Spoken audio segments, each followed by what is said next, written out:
ভুলগুলিতেই Israeli সেনাদের মৃত্যু।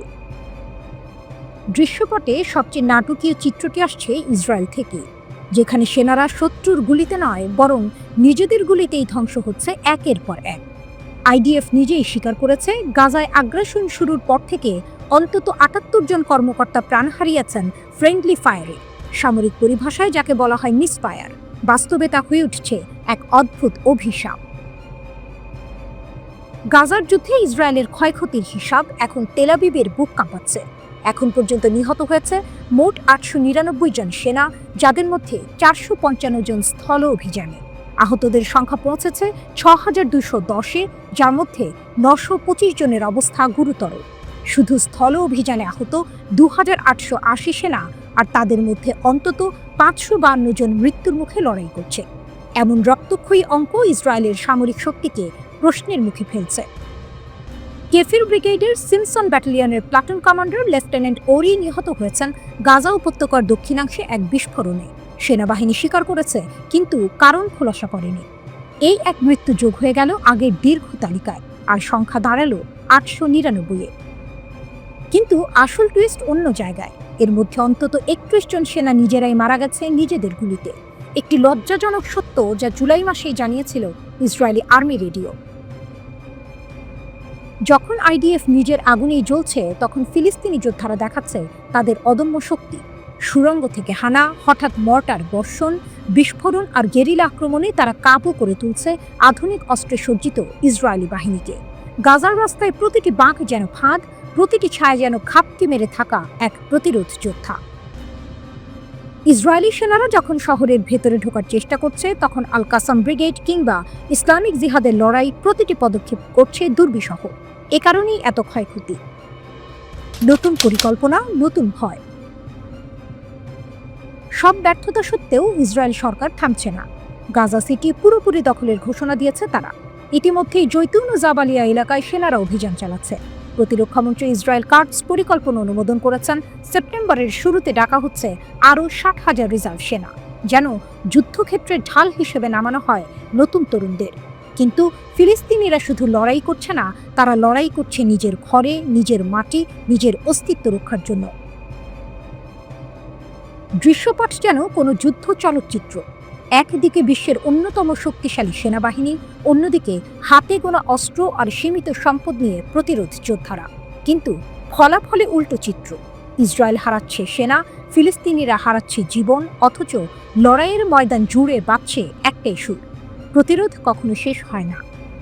Israeli বাহিনী সত্যিই নিজের অস্ত্রেই নিজেকে ধ্বংস করছে, নাকি গাজার অন্ধকার সুড়ঙ্গ থেকে আসা প্রতিরোধের গর্জন তাদের ভুলগুলো আরও বাড়িয়ে দিচ্ছে?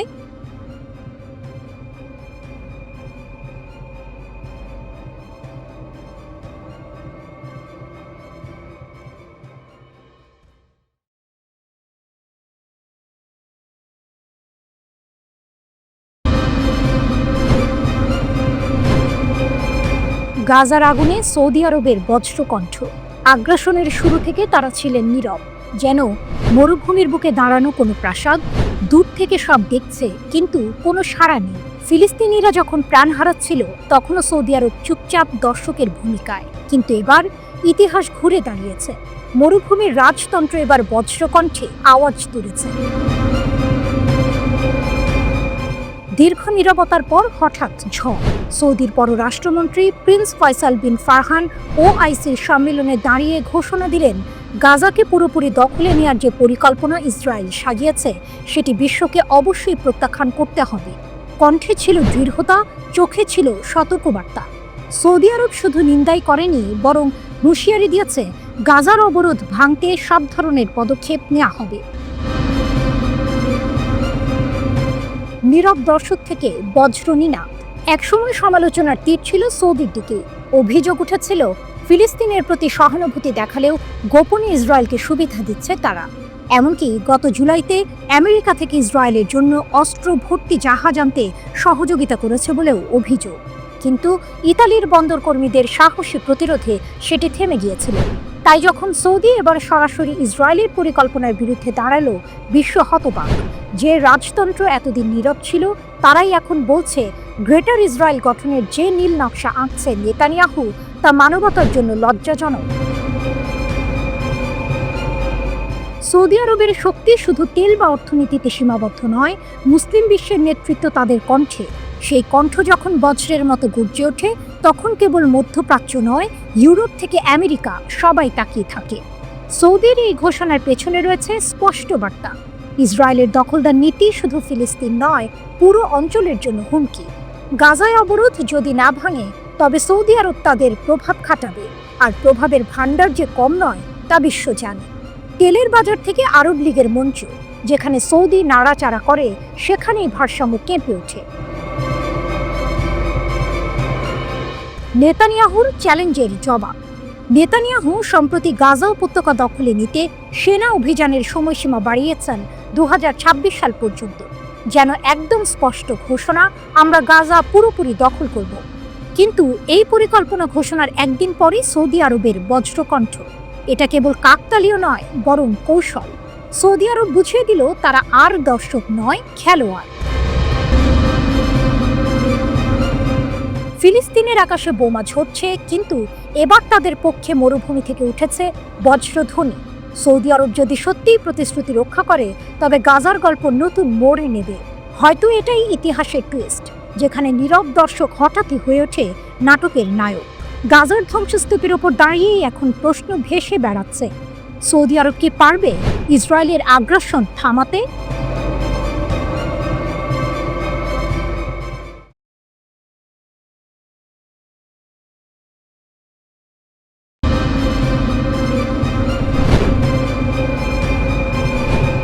ইরান চীনের মিসাইল আঘাত, যুদ্ধের নতুন ছায়া। মধ্যপ্রাচ্যের আকাশে আবারও জমেছে কালো মেঘ। প্রশ্ন, এবার কি যুদ্ধের ঘণ্টা বেজে উঠতে চলেছে? ইরান সেই দেশ যাকে ঘিরে দীর্ঘদিন ধরে চলছে উত্তপ্ত আলোচনা।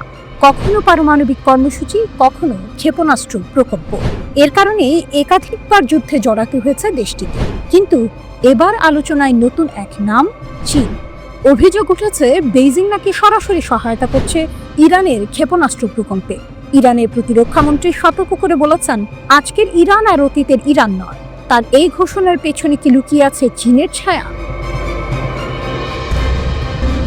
চীনের সহায়তা সত্যি না গুজব? ইসরায়েলি সংবাদ মাধ্যম ইয়েদিয়াত আহরোনট দাবি করেছে, চীনের প্রযুক্তিগত সহায়তায় ইরান তৈরি করছে ভূপৃষ্ঠ থেকে ভূপৃষ্ঠে নিক্ষেপযোগ্য ক্ষেপণাস্ত্র। পশ্চিমা গোয়েন্দাদের মতে এই সহযোগিতা নজরদারির বাইরে নয়। ইউরোপীয় সংস্থাগুলোও এখন এ নিয়ে সরব। ইসরায়েল ইতিমধ্যে বেইজিংকে সতর্কবার্তা পাঠিয়েছে, কিন্তু চীন এ বিষয়ে মুখ খোলেনি। ফলে রহস্য আরও ঘনীভূত হচ্ছে। বিশ্লেষকদের মতে চীনের এই ভূমিকা শুধু অর্থনৈতিক নয়, বরং রাজনৈতিক কৌশলে লুকিয়ে থাকতে পারে। তেলের বিনিময়ে ক্ষেপণাস্ত্র। লন্ডন ভিত্তিক মিডল ইস্ট আই জানিয়েছে, ইরান নাকি তেলের বিনিময়ে চীনের ক্ষেপণাস্ত্র প্রযুক্তি পাচ্ছে। অর্থাৎ অর্থ নয়, বরং তেল দিয়েই খরচ মেটাচ্ছে তেহরান। এটি একদিকে অর্থনৈতিক সম্পর্ক, অন্যদিকে কৌশলগত আঘাত। প্রশ্ন জাগে, চীন কি শুধু বন্ধু, নাকি মধ্যপ্রাচ্যে নতুন ভারসাম্য তৈরির খেলোয়াড়? ইরান ইসরায়েল সংঘাত, অচলাবস্থার নতুন অধ্যায়। গত জুনে টানা 12 দিনের এক সংঘাতে মুখোমুখি হয়েছিল ইরান ও ইসরায়েল। ক্ষেপণাস্ত্র, ড্রোন আর বিমান হামলার ঝড়ে কেঁপে উঠেছিল গোটা অঞ্চল। ইসরায়েলি সেনাপ্রধান ইয়াল জামির তখন স্পষ্ট হুঁশিয়ারি দেন, ইরান যদি এমন ক্ষমতা অর্জন করে যা ইসরায়েলের অস্তিত্বকে হুমকিতে ফেলবে, তবে আমরা দ্বিধাহীনভাবে প্রাণঘাতী হামলা চালাবো। অন্যদিকে ইরানও দেখিয়েছে প্রতিরোধের ক্ষমতা। শেষ পর্যায়ে ইরানি ক্ষেপণাস্ত্রের প্রায় 90% লক্ষ্যভেদ করেছিল। প্রথমবারের মতো ব্যবহার হয়েছিল সেজিল আর খাইবার শেকান এর মতো ক্ষেপণাস্ত্র, যা ইসরায়েলের প্রতিরক্ষা ব্যবস্থাকে কার্যত ভেঙে দেয়। ইরানের বার্তা, আমরা প্রস্তুত। ইরানের প্রতিরক্ষামন্ত্রী নাসির জাদে স্পষ্ট ভাষায় জানিয়েছেন, ইসরায়েল যদি আবার আগ্রাসন চালায়, তবে তাদের প্রতিরক্ষা ব্যবস্থা ভেঙে পড়বে মুহূর্তের মধ্যেই। তিনি আরও বলেন, ইরানের প্রতিরক্ষা শিল্প এখন দেশের শক্তির প্রধান স্তম্ভ। এই শক্তির পেছনে রয়েছে আত্মনির্ভরশীলতা এবং সম্ভবত চীনের প্রযুক্তিগত সহায়তা। চীন চীনের হিসাব, চীনের উদ্দেশ্য আসলেই কি? কেউ বলছে মধ্যপ্রাচ্যে মার্কিন প্রভাবকে চ্যালেঞ্জ জানাতেই ইরানের পাশে দাঁড়াচ্ছে বেইজিং। কেউ বলছে শুধু অর্থনৈতিক স্বার্থ, ইরানের তেলই আসল লক্ষ্য। কিন্তু নিশ্চিতভাবে বলা যায় এই সহযোগিতা ইসরায়েল ও যুক্তরাষ্ট্রের জন্য নতুন মাথা ব্যথা। ইরান বাড়াচ্ছে তার ক্ষেপণাস্ত্র শক্তি, চীন হয়তো সেই শক্তির নেপথ্যের নীরব খেলোয়াড়। ইসরায়েল হুমকি দিচ্ছে পাল্টা হামলা, আর যুক্তরাষ্ট্র চোখ রাখছে প্রতিটি পদক্ষেপে। মধ্যপ্রাচ্যের আকাশ তাই আজও শান্ত নয়, যুদ্ধের আগুন যেন নিভতে চেয়েও আরও জ্বলে উঠছে। একটা প্রশ্ন তাই থেকেই যায়, পরবর্তী বিস্ফোরণ কি সত্যি চীন ইরান আতাতের হাত ধরে আসতে চলেছে?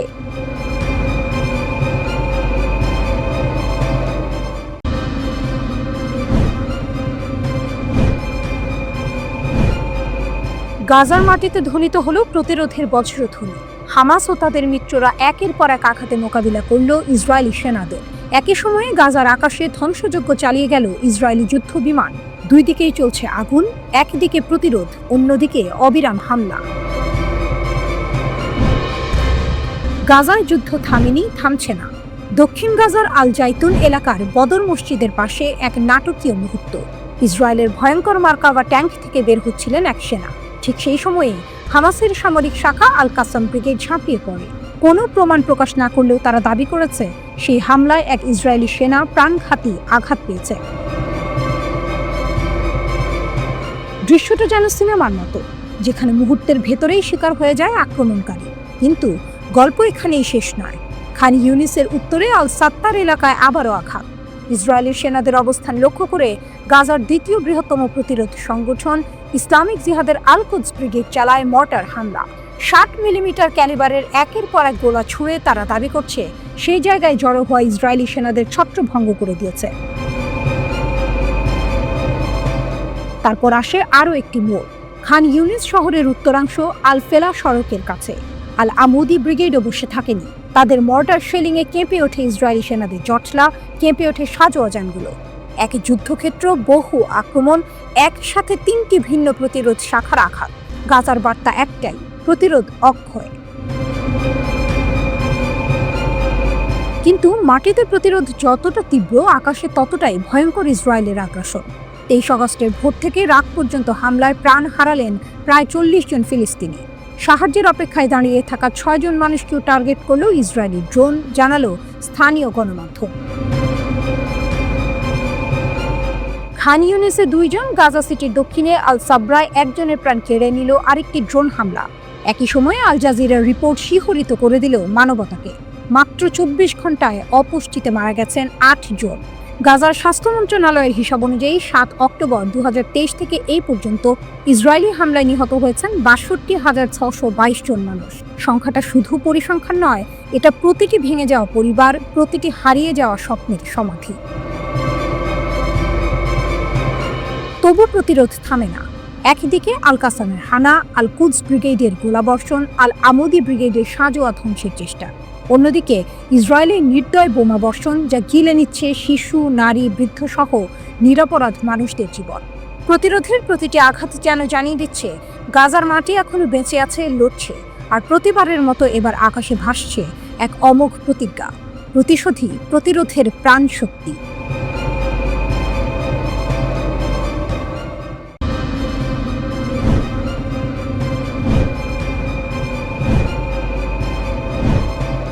জুনের সেই সকাল, ইতিহাসের পাতায় এক ইরানের জন্য এক রাঙা অধ্যায়। খোরামশাহের শরিজিল থেকে ছুটে যাওয়া ক্ষেপণাস্ত্র একের পর এক গিয়ে আছড়ে পড়ে ইসরায়েলের বুকের ওপর। পৃথিবী তখন দেখেছিল ইরানের প্রতিশোধের আগুন কতটা নির্মম হতে পারে। কিন্তু ইরান তখনও বলেছিল, এটাই শেষ নয়, আমাদের কাছে আরও অদেখা, আরও অজানা অস্ত্র মজুত আছে। এখন জানা গেল সেই গোপন অস্ত্রগুলোর মধ্যে একটির নাম কাশেম বসির।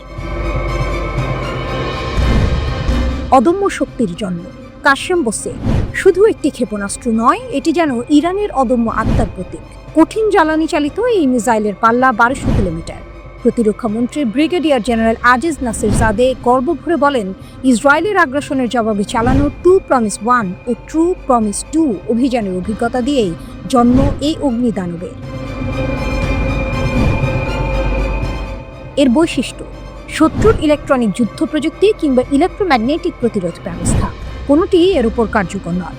কাশেম বাসির লক্ষ্যবস্তুতে এমনভাবে আঘাত হানে যেন শল্য চিকিৎসার নিখুঁত ছুরি, অদেখা অথচ সর্বদা প্রস্তুত। সবচেয়ে নাটকীয় বিষয় হলো গত জুনের 12 দিনের যুদ্ধেও এই মিসাইল ব্যবহার করা হয়নি। ইরানি মন্ত্রী জানান, যদি যুদ্ধ আরও দীর্ঘ হতো, 15 দিন অবধি টেনে নিয়ে যেত, তবে শেষ দিনগুলোয় ইসরায়েল কোনোভাবেই ইরানের ক্ষেপণাস্ত্র প্রতিহত করতে পারত না। তাই শত্রুরা নিজেরাই যুদ্ধ সংক্ষিপ্ত করে। এ যেন দাবার খেলা, যেখানে ইরান শেষ চাল না খেলেও বোঝাতে পেরেছে চেকমেট নিশ্চিত ছিল। সমুদ্র থেকে নতুন বার্তা, আবারও সেই শক্তি প্রদর্শন, এবার শুধু সীমান্তে নয়, সমুদ্র পথেও। বিশাল মোহরায় কাশেম বাসের সহ একের পর এক মিসাইল আকাশে ঝড় তোলে। সমুদ্রের নীল জলরাশিও যেন সাক্ষী হয়ে থাকে ইরানের নতুন যুদ্ধ প্রস্তুতির। আয়াতুল্লাহ খামেনির বাহিনী যেন ঘোষণা করে দিল, আমরা প্রস্তুত। যদি আবারও আগ্রাসন আসে, তবে আকাশ, জল, মাটি কোথাও নিরাপদ থাকবে না। ভাবুন এক মুহূর্ত, রাতের আকাশ অন্ধকার, হঠাৎ আগুনের রেখা ছুটে যায় দিগন্তে, কাশেম বাসিরের গর্জনে আকাশ ফেটে পড়ে। ইসরায়েলের আকাশ প্রতিরক্ষা ব্যবস্থা চোখ মেলে তাকায়, প্রতিরোধে নামে, কিন্তু সব ব্যর্থ। প্রতিটি আঘাত, প্রতিটি বিস্ফোরণ যেন কবিতা লিখে যায়, ইরানের প্রতিরোধের কবিতা। ইরানের বার্তা, প্রতিরক্ষামন্ত্রী আজিজ নাসিরজাদে বললেন, আমাদের আরও অস্ত্র আছে, আরও গোপন শক্তি। শত্রুরা আবারও যদি সীমা লঙ্ঘন করে, তবে সেই শক্তির স্বাদ তারা অবশ্যই পাবে। এ যেন এক সতর্কবার্তা নয়, বরং অগ্নি ঘোষণা। কাশেম বাসের একটি নাম, একটি প্রতীক, একটি আতঙ্ক। ইসরায়েলকে ভীত করে, আমেরিকাকে ভাবায়, আর বিশ্বকে মনে করিয়ে দেয়, ইরান কেবল প্রতিরোধ করে না, ইরান প্রতিটি আঘাতে ইতিহাস লিখে যায়। একদিন জুনে মিসাইল গর্জে উঠেছিল, আজ সেই সুরেরই নতুন সংস্করণ, নাম কাশেম বাসির। যদি যুদ্ধ ফের শুরু হয়, তবে পৃথিবী হয়তো দেখবে এই অগ্নিদানব কেমন করে আকাশ থেকে নেমে আসে শত্রুর বুকে।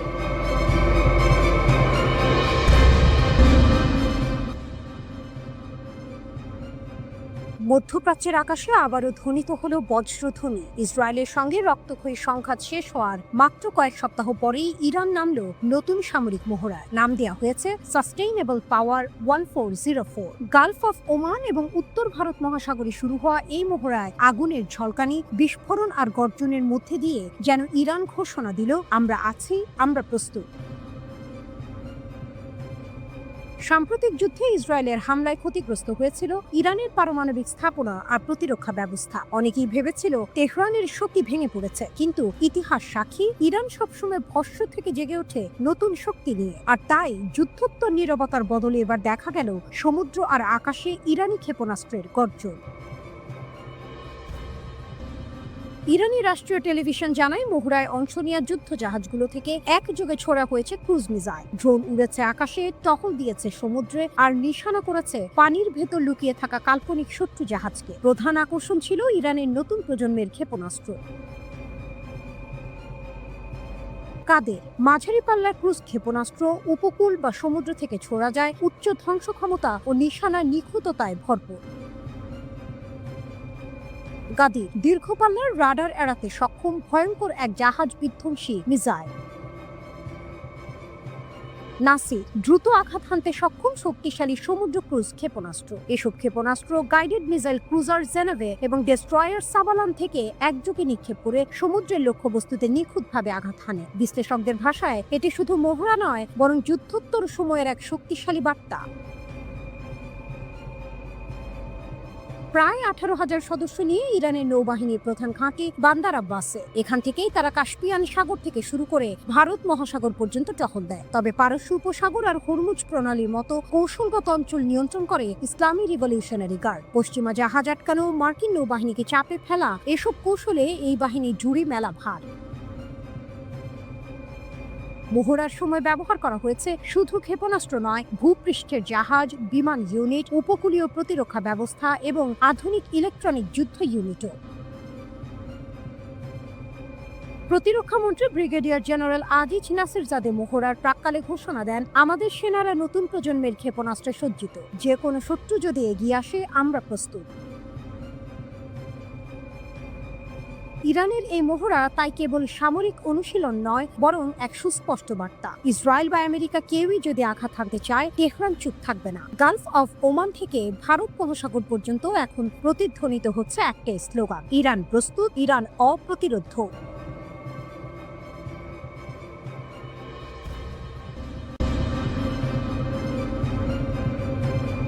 গাজায় ইসরায়েলি সেনাদের ওপর হামাসের সবচেয়ে বড় আক্রমণ। খান ইউনিসে আল কাসামের ঝড়। ভোরের আকাশ তখনও পুরোপুরি জেগে ওঠেনি। খান ইউনিসের ধুলো মাখা ভূমি হঠাৎ কেঁপে উঠল। নীরবতার বুক চিরে এক ঝড় এসে দাঁড়ালো ইসরায়েলি সেনাদের শিবিরের সামনে। সুরঙ্গের অন্ধকার থেকে উঠে এলো 18 জন আল কাসাম যোদ্ধা, যেন মৃত্যুকে হাতে নিয়ে আসা অদৃশ্য সৈন্যদল। মুহূর্তেই মেশিন গানের বুলেটে ভরে গেল চারপাশ।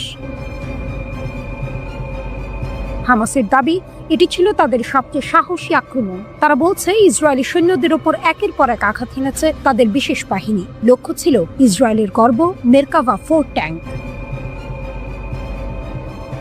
বিস্ফোরক আর আল ইয়াসিন 105 শেলের তাণ্ডবে ট্যাঙ্কগুলো পরিণত হয় মৃত্যুর ফাঁদে। শুধু তাই নয়, যেসব বাড়িতে ইসরায়েলি সৈন্যরা আশ্রয় নিয়েছিল সেখানেও পৌঁছে যায় ফিলিস্তিনি যোদ্ধারা। কাছাকাছি যুদ্ধ, চোখের সামনে শত্রু, আর হাতেই কেবল হালকা অস্ত্র আর গ্রেনেড। কিন্তু তাতেই যেন ইতিহাস লিখে ফেলে তারা। আল কাসাম ব্রিগেড গর্জে উঠে জানায়, আমরা মেশিন গানের গুলি আর হাত বোমায় বহু সৈন্যকে শেষ করেছি। তাদের একজন স্নাইপার নাকি মেরকাভা ট্যাঙ্কের কমান্ডারকেও হত্যা করেছে। শুধু সরাসরি লড়াই নয়, তারা আক্রমণের পর চারপাশে বোমা বর্ষণ চালায় যাতে উদ্ধার অভিযান ব্যর্থ হয়, যেন প্রতিটি পদক্ষেপে শত্রুকে চেপে ধরার কৌশল। সবচেয়ে নাটকীয় মুহূর্ত আসে যখন জানা যায় একজন ফিলিস্তিনি যোদ্ধা নিজের শরীরকে পরিণত করেছেন বিস্ফোরকে। তিনি ঢুকে পড়েন ইসরায়েলি সেনাদের ভিড়ে, আর মুহূর্তের মধ্যে আগুনে ভস্মীভূত হয় চারপাশ। হামাস দাবি করছে, এই আত্মঘাতী বিস্ফোরণে ইসরায়েলি বাহিনীর বহু সেনা হতাহত হয়েছে। আক্রমণটি ঘন্টার পর ঘন্টা ধরে চলে। হামাস নজরে রাখে আকাশে ঘুরতে থাকা ইসরায়েলের উদ্ধারকারী হেলিকপ্টারগুলো, যেন এই যুদ্ধে তারা শুধু মাটিতেই নয়, আকাশকেও চ্যালেঞ্জ ছুড়ে দিয়েছে। অন্যদিকে ইসরায়েলি সেনারা বলছে, হামলায় তাদের 3 জন সৈন্য আহত হয়েছে। আইডিএফ এর ভাষ্য অনুযায়ী সকাল 9টার দিকে সুড়ঙ্গ থেকে উঠে আসে হামাস যোদ্ধারা। তারা মেশিনগান আর আরপিজি দিয়ে আক্রমণ চালায়। কেফির ব্রিগেডের সঙ্গে ভয়াবহ গুলি বিনিময় হয়। ইসরায়েলের দাবি, তাদের বিমান হামলায় 10 জন হামাস যোদ্ধা নিহত হয়েছে এবং 8 জন আবার সুড়ঙ্গে পালিয়ে গেছে। তবুও একটি বিষয় স্পষ্ট, 18 জন যোদ্ধা মাটির নিচ থেকে উঠে এসে বিশ্বের অন্যতম শক্তিশালী সেনাবাহিনীর একটি শিবিরে প্রবল ঝড় বইয়ে দিয়েছে। ইসরায়েলে ট্যাঙ্ক, হেলিকপ্টার আর বিমান থাকলেও প্রতিরোধের দৃশ্যপটে দেখা গেছে একদল দৃঢ়চেতা ফিলিস্তিনি। শেষে আইডিএফ ভিডিও প্রকাশ করেছে। সেখানে দেখা যায় এক ট্যাঙ্ক দিয়ে আরপিজি হাতে থাকা এক ফিলিস্তিনি যোদ্ধাকে চাপা দেওয়া হচ্ছে। আরেক ফুটেজে সেনা শিবিরের ভেতর পড়ে থাকা 2 জন ফিলিস্তিনির মৃতদেহ। কিন্তু এই ছবিগুলো প্রশ্ন তোলে, যদি সত্যি আইডিএফ তাদের প্রতিহত করে থাকে, তবে কেন ইসরায়েলি সেনাদের আহত হওয়ার কথা স্বীকার করতে হলো? কেনই বা ঘন্টার পর ঘন্টা ধরে লড়াই চালাতে হলো তাদের? খান ইউনিসের সেই সকাল তাই গাজা যুদ্ধের নতুন প্রতীক হয়ে উঠল, যেখানে সাহস বনাম প্রযুক্তি মুখোমুখি দাঁড়িয়েছে, যেখানে 18 জন আল কাসাম যোদ্ধা ইসরায়েলের শক্তি আর মর্যাদাকে নাড়িয়ে দিয়েছে, আর ফিলিস্তিনি ভূমি প্রমাণ করেছে তাদের প্রতিরোধ শুধু অস্ত্রের নয়, আত্মত্যাগের আর মুক্তির স্বপ্নে।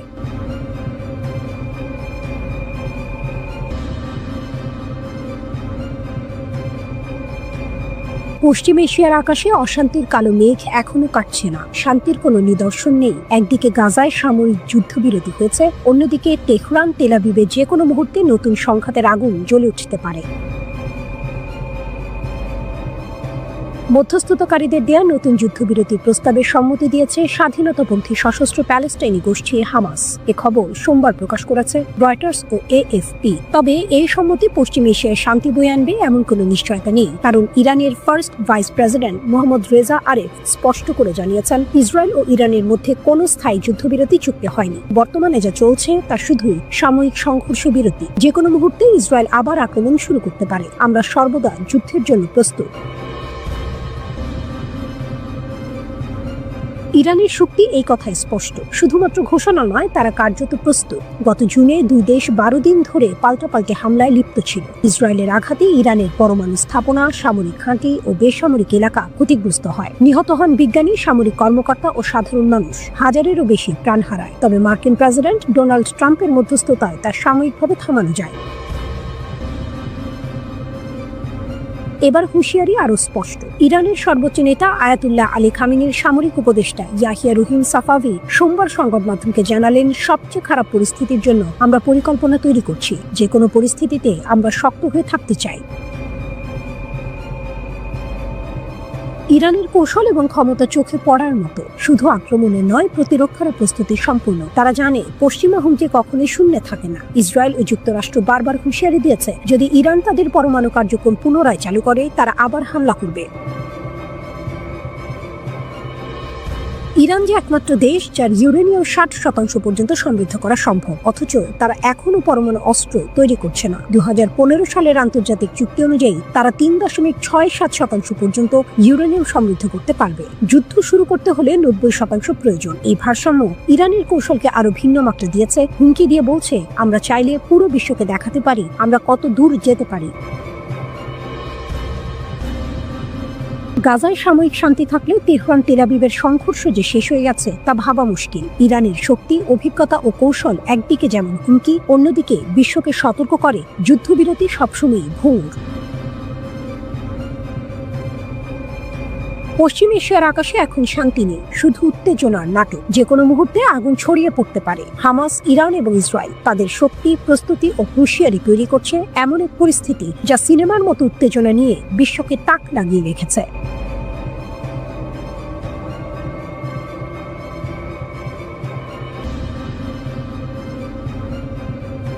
পশ্চিম এশিয়ার আকাশে অশান্তি আবারও ঘনাচ্ছে।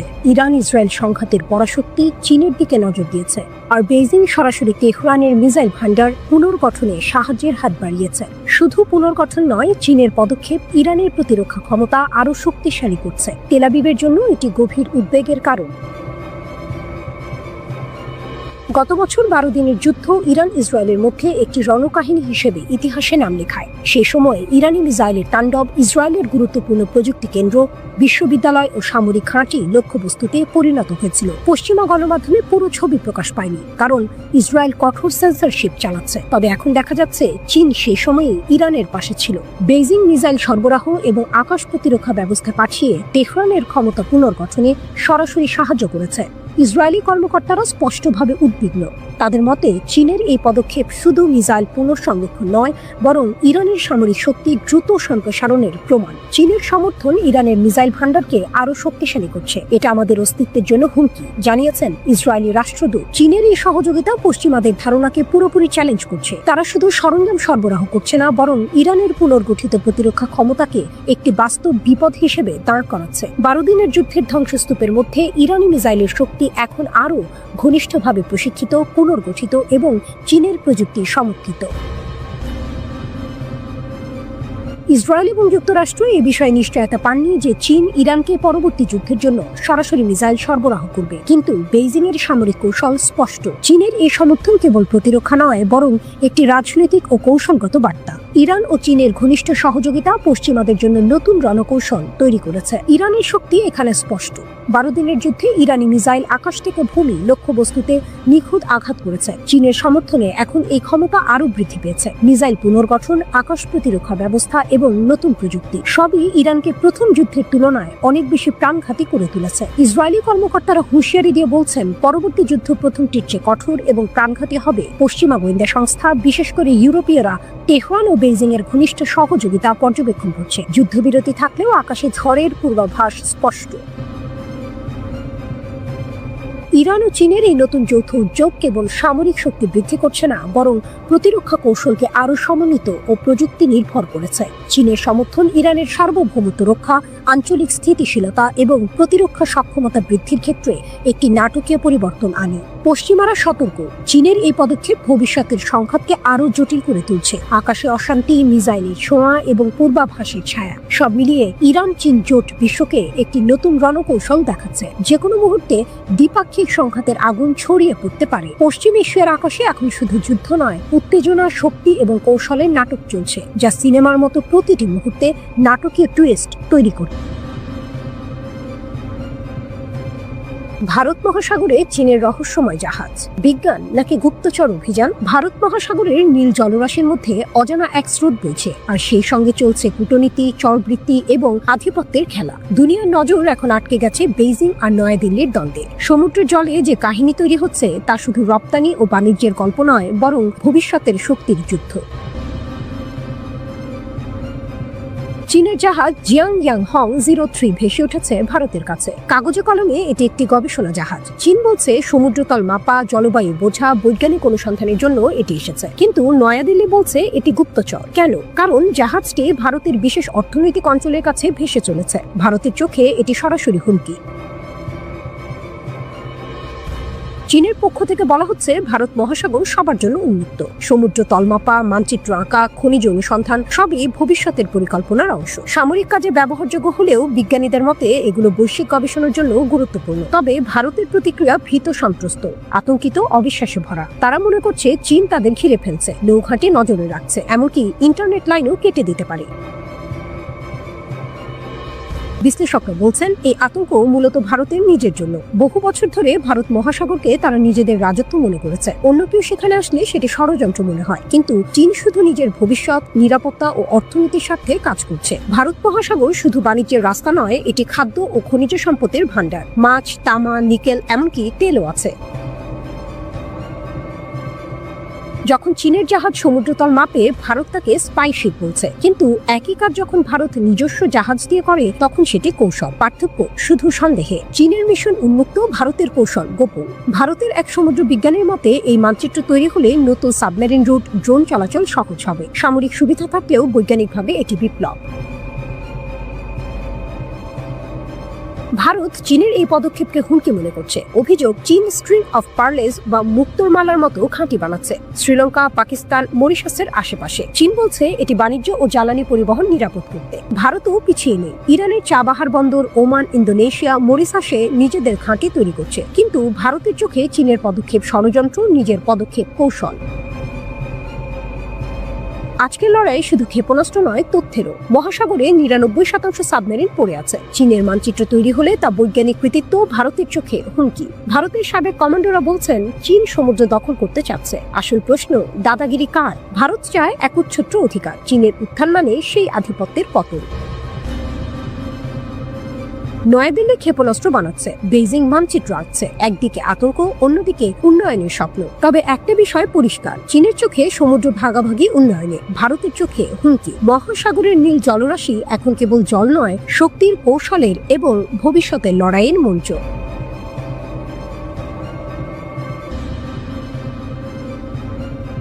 পৃথিবীর বুকে চীনের ক্রমবর্ধমান সামরিক শক্তি যেন ধীরে ধীরে অদৃশ্য আগুনের রেখা আঁকছে। পশ্চিমারা চীনের দ্রুত সামরিক আধুনিকীকরণ দেখে আতঙ্কিত, কিন্তু তারা বুঝতে পারছে না পিপলস লিবারেশন আর্মি PLA এর প্রকৃত লক্ষ্য এবং চীনের গভীর কৌশল। গত 2 দশকে চীন তার প্রতিরক্ষা ও সামরিক সক্ষমতায় নজিরবিহীন অগ্রগতি করেছে। একসময় বিদেশি প্রযুক্তি এবং সামরিক আমদানি ছাড়া বেইজিং এর অস্ত্র শক্তি অর্ধ নির্ভরশীল ছিল। এখন তারা স্বয়ংসম্পূর্ণ। উন্নত যুদ্ধ বিমান, হাইপারসনিক ক্ষেপণাস্ত্র, বিমানবাহী রণতরী এবং মানববিহীন যুদ্ধযন্ত্র সবই দেশীয় উৎপাদনে তৈরি। শুধু তাই নয়, চীন যুদ্ধের নতুন রূপক কল্পনা করছে, কৃত্রিম বুদ্ধিমত্তা, স্বায়ত্তশাসিত সিস্টেম এবং বুদ্ধিমান যুদ্ধ নিয়ে। ওয়াশিংটন ও তার মিত্রদের চোখে এই অগ্রগতি যেন বিপদের ঘণ্টা বাজাচ্ছে। তারা চীনের জন্য নতুন জোট তৈরি করছে, অস্ত্র প্রতিযোগিতা ত্বরান্বিত করছে। কিন্তু চীনের প্রকৃত লক্ষ্য শুধুই আধিপত্য নয়, PLA এর আধুনিকীকরণ চীনের বৃহত্তর সংস্কারের অংশ, যা দেশের সার্বভৌমত্ব রক্ষা এবং দীর্ঘমেয়াদী উন্নয়ন নিশ্চিত করার জন্য। শি জিনপিং সামরিক সংস্কারের মাধ্যমে বাহিনীকে পুনর্গঠন করেছেন। 3 লক্ষ সৈন্য সংখ্যা হ্রাস, কমান্ড কাঠামো শক্তিশালীকরণ, দুর্নীতি বিরোধী অভিযান সবই PLA কে আরো দক্ষ, আরো মনোনিবেশী এবং রাজনীতির নিয়ন্ত্রণে রাখার কৌশল। শিয়ের মতবাদ অনুযায়ী 2049 সালের মধ্যে PLA কে বিশ্বমানের সামরিক বাহিনীতে রূপান্তরিত করা হবে। 2027 সালের মধ্যে একটি বড় মাইলফলকও অর্জনের লক্ষ্য রয়েছে। পশ্চিমারা এটিকে তাইওয়ান আক্রমণের ইঙ্গিত হিসেবে দেখলেও বাস্তবে এটি প্রতিরক্ষা এবং প্রস্তুতির কৌশল। চীনের প্রযুক্তিগত অগ্রগতি চমকপ্রদ। ষষ্ঠ প্রজন্মের গোপন যুদ্ধবিমান, হাইপারসনিক ক্ষেপণাস্ত্র এবং ড্রোন রোবোটিক সিস্টেম সবই যুদ্ধক্ষেত্রে নতুন মাত্রা যোগ করছে। 9 হেভেন্স ড্রোন ক্যারিয়ার একসাথে 100টি ড্রোন উৎক্ষেপণ করতে পারে। নতুন পারমাণবিক সাবমেরিন, 2টি বিমানবাহী রণতরী এবং টাইপ 4 এর পারমাণবিক শক্তিচালিত রণতরী সবই চীনের আঞ্চলিক ও কৌশলগত শক্তিকে বহুগুণ বাড়িয়েছে। চীনের এই শক্তি সম্পূর্ণ প্রতিরক্ষামূলক। তারা আগ্রাসনের জন্য নয়, বরং বিদেশি হস্তক্ষেপ রোধ, সার্বভৌমত্ব রক্ষা এবং দীর্ঘমেয়াদী শান্তিপূর্ণ উন্নয়ন নিশ্চিত করার জন্য তৈরি হচ্ছে। হ্যাঁ, চীনের অস্ত্রশক্তি দ্রুত বাড়ছে, কিন্তু এই আধুনিকীকরণ তাদের অর্থনৈতিক ও রাজনৈতিক অবস্থানের সঙ্গে সামঞ্জস্যপূর্ণ, আর বিশ্বকে আতঙ্কিত করার জন্য নয়।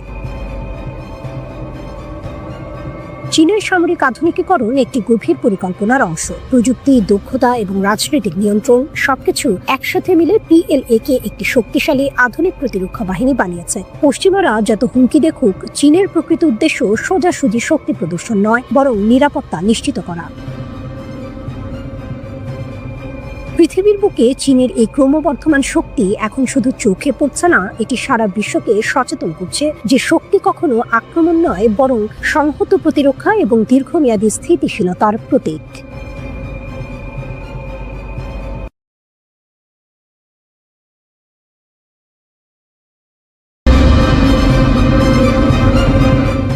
ইসরায়েলে হুথি ক্ষেপণাস্ত্রের ধাক্কা, তেল আবিবে আতঙ্ক, জেরুজালেমে সাইরেনের ঝড়। ইসরায়েল আবারও আতঙ্কে নেমে এসেছে। আরব দেশগুলিতে ইসরায়েলের বোমা হামলার জবাবে এবার পাল্টা ধাক্কা দিয়েছে ইয়েমেনের ইরান সমর্থিত ইয়েমেনি সশস্ত্র বাহিনী। তারা একটি ব্যালিস্টিক ক্ষেপণাস্ত্র নিক্ষেপ করে, যা তেল আবিব এবং জেরুজালেম সহ মধ্য ইসরায়েলে আঘাত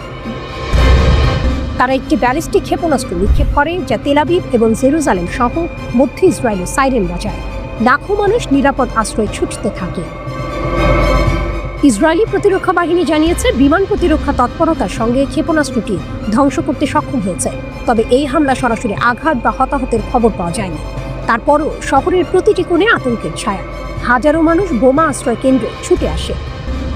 ইয়েমেনের শক্তিশালী সশস্ত্র বাহিনী 18 মার্চ থেকে ইসরায়েলের দিকে 70টি ব্যালিস্টিক ক্ষেপণাস্ত্র এবং 22টি ড্রোন নিক্ষেপ করেছে।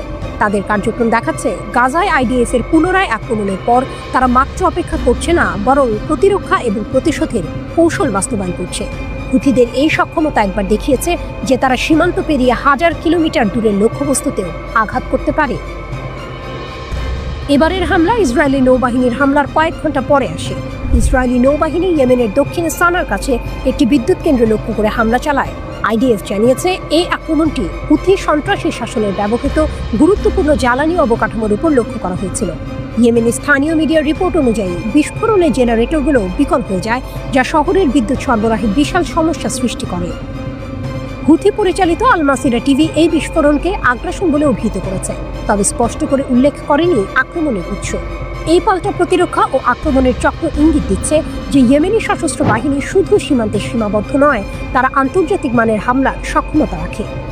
ইসরায়েলের এই পরিস্থিতি আরও জটিল করেছে হাজারো মানুষ আশ্রয় কেন্দ্রে।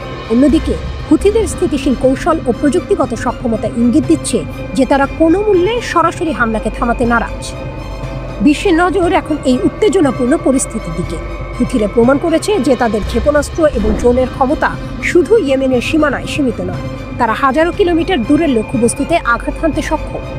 এই এক প্রতিশোধের আঘাতের মাধ্যমে ইসরায়েল বুঝেছে যে ইয়েমেনি সশস্ত্র বাহিনী শুধু আক্রমণকারী নয়, তারা চতুর কৌশল এবং শক্তির প্রতীক। যুদ্ধের উত্তাপ এখন ইসরায়েলের বুকেই ধাক্কা দিচ্ছে। প্রতিটি সাইরেনের আওয়াজ যেন বলে দিচ্ছে যে এই সংঘাতের পরবর্তী অধ্যায় আরও নাটকীয় এবং ঝুঁকিপূর্ণ হতে যাচ্ছে। হুথিদের প্রতিরক্ষা ও পাল্টা হামলার শক্তি এখন সমগ্র মধ্যপ্রাচ্যের মানচিত্রে নতুন চ্যালেঞ্জ হিসেবে হাজির হয়েছে।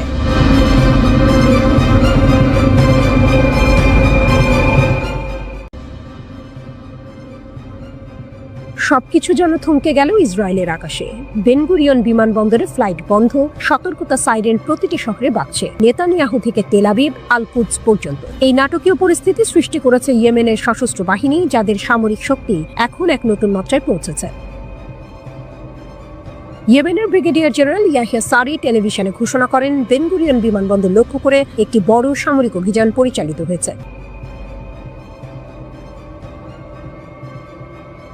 হাইপারসনিক প্যালেস্টাইন 2 ক্ষেপণাস্ত্র ব্যবহার করে তারা বিমান চলাচল বন্ধ করে দিয়েছে। লক্ষ লক্ষ ইসরায়েলি বসতি স্থাপনাকারীকে আশ্রয় কেন্দ্রে পাঠানো হয়েছে। ইয়েমেন শুধু গাজার পাশে দাঁড়াচ্ছে না, তারা সরাসরি ইসরায়েলের অন্তঃসীমায় আঘাত হানছে। সারি বলেন, গাজার বিরুদ্ধে 2 বছরের ইসরায়েল নৃশংসতা এবং ইয়েমেনের ওপর আগ্রাসনের প্রতিশোধ হিসেবে আমরা এই অভিযান চালালাম। আমাদের লক্ষ্য গণহত্যামূলক অপরাধের প্রতিশোধ নেওয়া। এই কথার মধ্যে যেন যুদ্ধের গভীর কণ্ঠে প্রতিধ্বনি। ইয়েমেনের সশস্ত্র বাহিনী এখন শুধু প্রতিরোধ নয়, আক্রমণেও দক্ষ। তারা ইতিমধ্যে হাইফা, আল নাকাব মরুভূমি, উম্মে আল রাশরাশ এবং বিয়ার আল সাবেতেও 6টি গুরুত্বপূর্ণ লক্ষ্যবস্তুতে ড্রোন হামলা চালিয়েছে। নতুন আঘাত শুধু শুরুর ইঙ্গিত, এটি গাজার সাথে সংহতি প্রকাশের এক ভয়ঙ্কর বার্তা। ইসরায়েলি সামরিক সম্প্রচার জানিয়েছে, গত 5 মাসে ইয়েমেন ইসরায়েল অভিমুখে 70টি রকেট নিক্ষেপ করেছে, গড় করে প্রতি 48 ঘন্টায় এক আঘাত। এমনকি প্রতিটি আঘাতের সাথে তারা এক উচ্চ মূল্যবান লক্ষ্যকে একনিষ্ঠভাবে ভাঙছে। এটা দেখাচ্ছে ইয়েমেনের সশস্ত্র বাহিনী এখন পরিমাপহীন শক্তি হিসেবে আবির্ভূত হয়েছে। এদিন বেন গুরিয়ন বিমানবন্দরের সাময়িক বন্ধের খবর সাংবাদিকদের মাধ্যমে ছড়িয়ে পড়ে। মিডিয়া সূত্র জানায়, ইয়েমেন থেকে ক্ষেপণাস্ত্র নিক্ষেপের পর 200টিরও বেশি স্থানে সতর্কতা সাইরেন বাজানো হয়েছে। বিমানবন্দর বন্ধ হওয়া মাত্রার মধ্যে ইসরায়েলের প্রতিরক্ষা ব্যবস্থা হুঁশিয়ার হয়েছে, কিন্তু হাইপারসনিক ক্ষেপণাস্ত্রের ভয় দেখাতে পারবে কেবল রেডিও সতর্কতায়। এই অভিযানকে সারি উচ্চমানের সামরিক কৌশল বলে আখ্যায়িত করেছেন। ইয়েমেনের সশস্ত্র বাহিনী শুধু প্রতিরোধ নয়, তারা আক্রমণেও দক্ষ। তাদের লক্ষ্য স্পষ্ট, গাজার সমর্থনে ইসরায়েলের উপর চাপ বৃদ্ধি করা। তারা প্রতিশ্রুতি দিয়েছে, গাজার অবরোধ উঠিয়ে না গেলে বা আগ্রাসন বন্ধ না হলে সামরিক চাপ অব্যাহত থাকবে। পুরো পরিস্থিতি এক নতুন নাটকীয় অধ্যায় খুলে। ইয়েমেনের ক্ষেপণাস্ত্র হামলা, ড্রোন আক্রমণ এবং হাইপারসনিক প্রযুক্তি সব মিলিয়ে ইসরায়েলের আকাশে অস্থিরতা, জনগণের মধ্যে আতঙ্ক এবং প্রতিরক্ষা বাহিনীর তীব্র প্রস্তুতি। এই মুহূর্তে একটাই প্রশ্ন, ইয়েমেনের সশস্ত্র বাহিনী কতদূর যাবে? গাজার পক্ষে তাদের এই অভিযান কতটুকু স্থিতিশীলতা এবং প্রভাব সৃষ্টি করবে? এবং সবচেয়ে বড়, ইসরায়েল কতক্ষণ ধরে এই চাপ প্রতিরোধ করতে পারবে?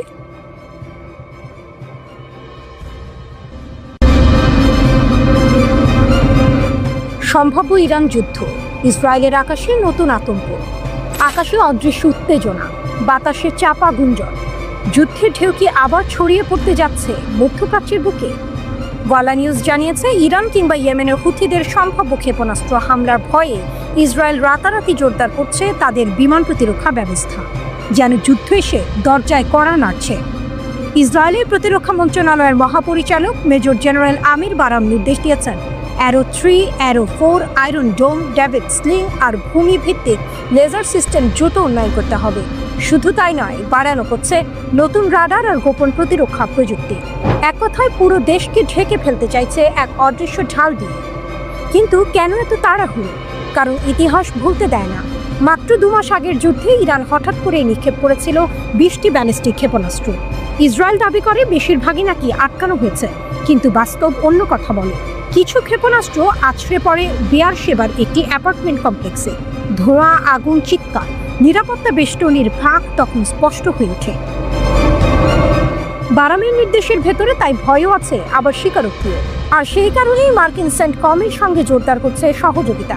মনে রাখা দরকার, 2021 সাল থেকে ইসরায়েল সরাসরি যুক্ত হয়েছে সেন্টকমের ছত্রছায়ায়। গত 13ই জুন ইসরায়েল ইরানে চালায় আকস্মিক সামরিক অভিযান। লক্ষ্য ইরানের পারমাণবিক স্থাপনা। মুহূর্তেই ধ্বংস হয়ে যায় ল্যাব, বিস্ফোরণে মাটিতে মিশে যান জ্যেষ্ঠ কমান্ডার আর পারমাণবিক বিজ্ঞানীরা।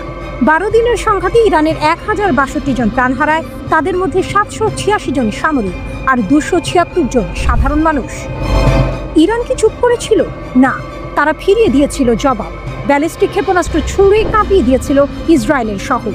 সেই আঘাতে নিহত হয়েছিল 31 জন বেসামরিক মানুষ আর এক অফ ডিউটি সৈনিক। ইসরায়েল বলে তাদের প্রতিরক্ষা ব্যবস্থা তখন 90% ক্ষেপণাস্ত্র ঠেকাতে পেরেছিল, কিন্তু বিশ্ব জানে যুদ্ধক্ষেত্রে একটি ফাঁক মানে মৃত্যু, মানে ভাঙন, মানে আঘাত। ইসরায়েল আকাশ ঢেকে দিতে চাইছে লোহা আর লেজারে, অথচ ইরান প্রমাণ করেছে তাদের হাতের শক্তি শুধু রকেট নয়, মহাকাশ ছুঁয়ে যাওয়া ব্যালিস্টিক ক্ষেপণাস্ত্র। অ্যারো-3 বা আয়রন ডোম হয়তো শত শত আক্রমণ ঠেকাতে পারে, কিন্তু ইরানের প্রতিটি ক্ষেপণাস্ত্র যেন নতুন ধাঁধা, নতুন শক। আর ইয়েমেনের হুথিদের কথা, সেখানেও তেহরানের ছায়া। একের পর এক মিসাইল ছুটে যাচ্ছে ইসরায়েলের দিকে। আকাশ প্রতিদিনই হয়ে উঠছে যুদ্ধক্ষেত্র। প্রতিরক্ষা ব্যবস্থার স্তূপ গড়ে কি ইসরায়েল সত্যি নিরাপদ, নাকি ইরানের প্রতিটি পাল্টা আঘাত তাদের মনে করিয়ে দিচ্ছে শক্তির লড়াইয়ে অজেয় কেউ নয়? আকাশে যখন লাল অ্যালার্ম বাজে তখন বোঝা যায় মধ্যপ্রাচ্যের মঞ্চে নাটক শেষ হয়নি, কেবল বিরতির পর্দা নেমেছে। ইরান দেখিয়েছে তারা শক্তি এক আঘাতে থেমে যায় না। প্রতিটি শত্রুর আকাশে তাদের প্রতিরোধের ছায়া ভাসমান, আর ইসরায়েল আয়রন ডোমের দেয়াল তুলেও সেই ছায়া মুছে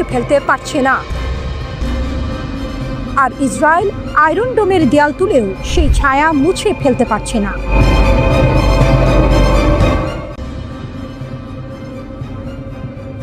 আকাশে যেন ঝুলছে আগুন।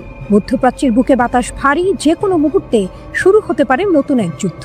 ইসরায়েলের সেনাবাহিনীর প্রধান লেফটেন্যান্ট জেনারেল ইয়াল জামির হুঁশিয়ারি দিয়েছেন, ইরান যদি শক্তি সঞ্চয় করে তবে এক মুহূর্ত দেরি না করে তারা আবারও হামলা চালাবে। শুরুতেই প্রশ্ন, এই হুমকি কি ইরানকে থামাতে পারবে, নাকি আগুনে ঘি ঢালবে? গত জুনে ভয়াবহ 12 দিনের সংঘাতে মুখোমুখি হয়েছিল দুই দেশ। ক্ষেপণাস্ত্র, ড্রোন, যুদ্ধ বিমান আর গোপন অভিযান। তখনও ভেবেছিল বিশ্ব এই বুঝি যুদ্ধ থামলো, কিন্তু বাস্তবতা বলছে ওটা ছিল শুধু একটুখানি বিরতি। নতুন ঝড় আসছে সামনে।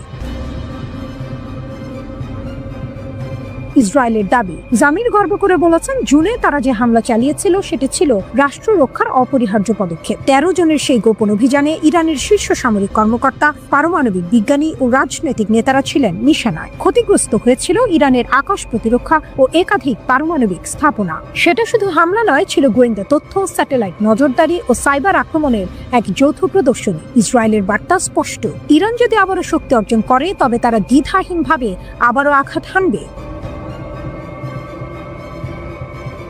ইরানের জবাব, কিন্তু ইরান ভেঙে পড়েনি। তেহরান বলছে তারা শত্রুর শহর আর ঘাঁটিতে এমন আঘাত হেনেছে যা ইসরায়েলের প্রতিরক্ষা ব্যবস্থার সীমাবদ্ধতা উন্মোচন করেছে। তাদের সর্বোচ্চ নেতা আয়াতুল্লাহ আলী খামেনি বহুবার বলেছেন, ইসরায়েল এক ক্যান্সারের টিউমার, একদিন তা মুছে যাবে। ইরানের ক্ষেপণাস্ত্র কারখানা আবারও পুরো গতিতে চলছে। ড্রোন উৎপাদনও বাড়ানো হয়েছে বহুগুণে। অর্থাৎ ইরান শুধু প্রতিরক্ষায় নয়, আক্রমণেও পুরোপুরি প্রস্তুত। টুইস্ট, একা নয় ইরান। যদি নতুন যুদ্ধ শুরু হয়, ইরান একা থাকবে না। হিজবুল্লাহ, ইয়েমেনের হুথি, ইরাকের শিয়া মিলিশিয়ারা সক্রিয় হয়ে উঠবে। সেই সঙ্গে লেবানন, সিরিয়া আর লোহিত সাগরও পরিণত হতে পারে যুদ্ধক্ষেত্রে। আর তখন শুধু ইসরায়েল নয়, মার্কিন ঘাঁটিগুলোকেও লক্ষ্য বানাতে পারে তেহরান। অর্থাৎ যুদ্ধ যদি ফের শুরু হয়, তা শুধু সীমান্তের লড়াই হবে না, বরং পুরো অঞ্চলকে কাঁপিয়ে দেবে। এই আগুন যদি ছড়িয়ে পড়ে, তার প্রভাব থেমে থাকবে না মধ্যপ্রাচ্যে। তেলের বাজারে ধাক্কা, আন্তর্জাতিক বাণিজ্যে বিপর্যয়, আর নতুন মেরুকরণে জড়িয়ে পড়তে পারে পুরো বিশ্ব। অর্থাৎ আগুন জ্বললে তা শুধু তেল আবিব বা তেহরানের নয়, ছুঁয়ে যাবে লন্ডন, ওয়াশিংটন থেকে ঢাকা পর্যন্ত। ইতিহাস বলে, মধ্যপ্রাচ্যের শান্তি কখনো স্থায়ী হয়নি। সামান্য উস্কানি যথেষ্ট, আর যুদ্ধের আগুন ছড়িয়ে পড়ে সর্বত্র।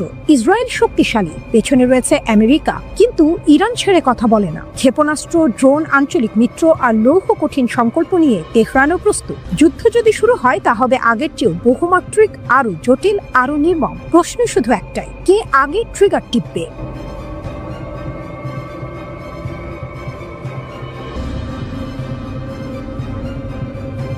গাজা যুদ্ধক্ষেত্র যেন আগুনে জ্বলছে। একদিকে আইডিএফ এর ভারী আক্রমণ, অন্যদিকে হামাস ও তাদের মিত্রদের পাল্টা ঝড়। আর এই ঝড়ে দেখা গেল এক অভূতপূর্ব দৃশ্য।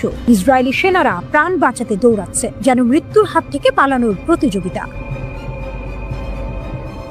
অবরুদ্ধ গাজায় গত কয়েকদিন ধরে চলছে ভয়াবহ লড়াই। আইডিএফ গাজা শহর দখলে শপথ নিয়েছে। হামাসকে ধ্বংস করে জিম্মিদের মুক্ত করার প্রতিজ্ঞা করেছে তারা। কিন্তু যুদ্ধক্ষেত্রের বাস্তবতা অন্য গল্প বলছে। হামাসের সামরিক শাখা আল কাসাম ব্রিগেড যেন গোপন ছায়ার মতো আঘাত হেনে চলেছে একের পর এক। স্নাইপারের নিশানা। হামাস প্রকাশ করেছে এক ভিডিও, সেখানে দেখা গেল একজন যোদ্ধা স্নাইপারের নিশানায় ধরলেন এক ইসরায়েলি সৈন্যকে। সৈন্যটি ট্যাঙ্ক পরিচালনা করছিল, মুহূর্তেই গর্জে উঠল গুলি। শত্রুপক্ষের বুক কেঁপে উঠল সেই দৃশ্যে। আর জায়গাটির নাম গাজার আল সুজাইয়ার বাগদাদ স্ট্রিট। এই একটি হামলা যেন পুরো যুদ্ধক্ষেত্রকে নতুন রূপ দিল। মেশিন গানের ঝড়। ভিডিওর আরেক অংশে দেখা গেল আরো ভয়াবহ দৃশ্য। আইডিএফ এর একটি সমাবেশকে লক্ষ্য করে হামাসের যোদ্ধারা মেশিন গান থেকে একসাথে ঝাঁঝরা গুলি ছুড়ল। আতঙ্কে ছুটে গেল ইসরায়েলি সেনারা। আশ্রয় খুঁজে লাফিয়ে পড়ল দেয়ালের আড়ালে, যেন শিকারী বাজ পাখির আক্রমণে ছোট ছোট পাখির ছত্রভঙ্গ হয়ে যাওয়া। ট্যাঙ্ক ও যানবাহন ধ্বংস। আল কাসামের ভিডিওতে দেখা গেছে শুধু সৈন্য নয়, ইসরায়েলি সামরিক যানবাহনও রেহাই পায়নি। টার্গেট করে চালানো হয় বিস্ফোরণ ও গুলি। দাউ দাউ করে জ্বলতে থাকে কিছু সাঁজোয়া যান। যুদ্ধের মানচিত্রে এই ছবি স্পষ্ট করে দিল গাজায় ইসরায়েলি সেনাদের পথ মসৃণ নয়। মিত্রদের আক্রমণ। শুধু আল কাসাম নয়, আরেক মিত্র গোষ্ঠী আল নাসির সালাহ আল দিন ব্রিগেডও আক্রমণের দাবি করেছে। তারা জানায় গাজার আল জাইতুন এলাকার দক্ষিণে আইডিএফ এর সৈন্য ও যানবাহনের উপর হামলা চালিয়েছে। অর্থাৎ যুদ্ধ এখন বহু ফ্রন্টে ছড়িয়ে গেছে। অনিশ্চিত ক্ষয়ক্ষতি। হামাসের দাবি একের পর এক হামলা সফল, কিন্তু ইসরায়েলি সেনারা হতাহতের শিকার হয়েছে কিনা তা স্পষ্ট করে জানা যায়নি। তবুও যুদ্ধক্ষেত্রের ভিডিও প্রমাণ দেখাচ্ছে আইডিএফ সৈন্যরা প্রাণ বাঁচাতে পালিয়েছে। আর এই দৃশ্য ইসরায়েলি সেনাবাহিনীর অজেয় ভাবমূর্তিকে ভেঙে দিয়েছে। ইসরায়েলের শপথ বনাম গাজার বাস্তবতা। তেল আবিব বারবার বলছে গাজা শহর দখল করবে, হামাসকে ধ্বংস করবে, কিন্তু আল কাসামের ভিডিও আর মিত্রদের হামলার খবর দেখাচ্ছে ভিন্ন চিত্র। ইসরায়েলি সৈন্যদের জন্য গাজা আজ মৃত্যুর ফাঁদ। প্রতিটি গলি, প্রতিটি অলি যেন লুকিয়ে রাখা এক একটি আগুন। ইসরায়েল প্রবল শক্তি নিয়ে এসেছে, কিন্তু হামাস ও তাদের মিত্ররা অদম্য প্রতিরোধে রুখে দাঁড়িয়েছে। যেখানে আইডিএফ ভেবেছিল সহজ জয় পাবে, সেখানেই তারা দৌড়ে পালাচ্ছে। গাজার আকাশে আগুন, মাটিতে ধোঁয়া, আর প্রতিটি দৃশ্য বলছে এক কথাই, হামাস এখনো ভেঙে পড়েনি, বরং আরো শক্ত হয়ে উঠছে।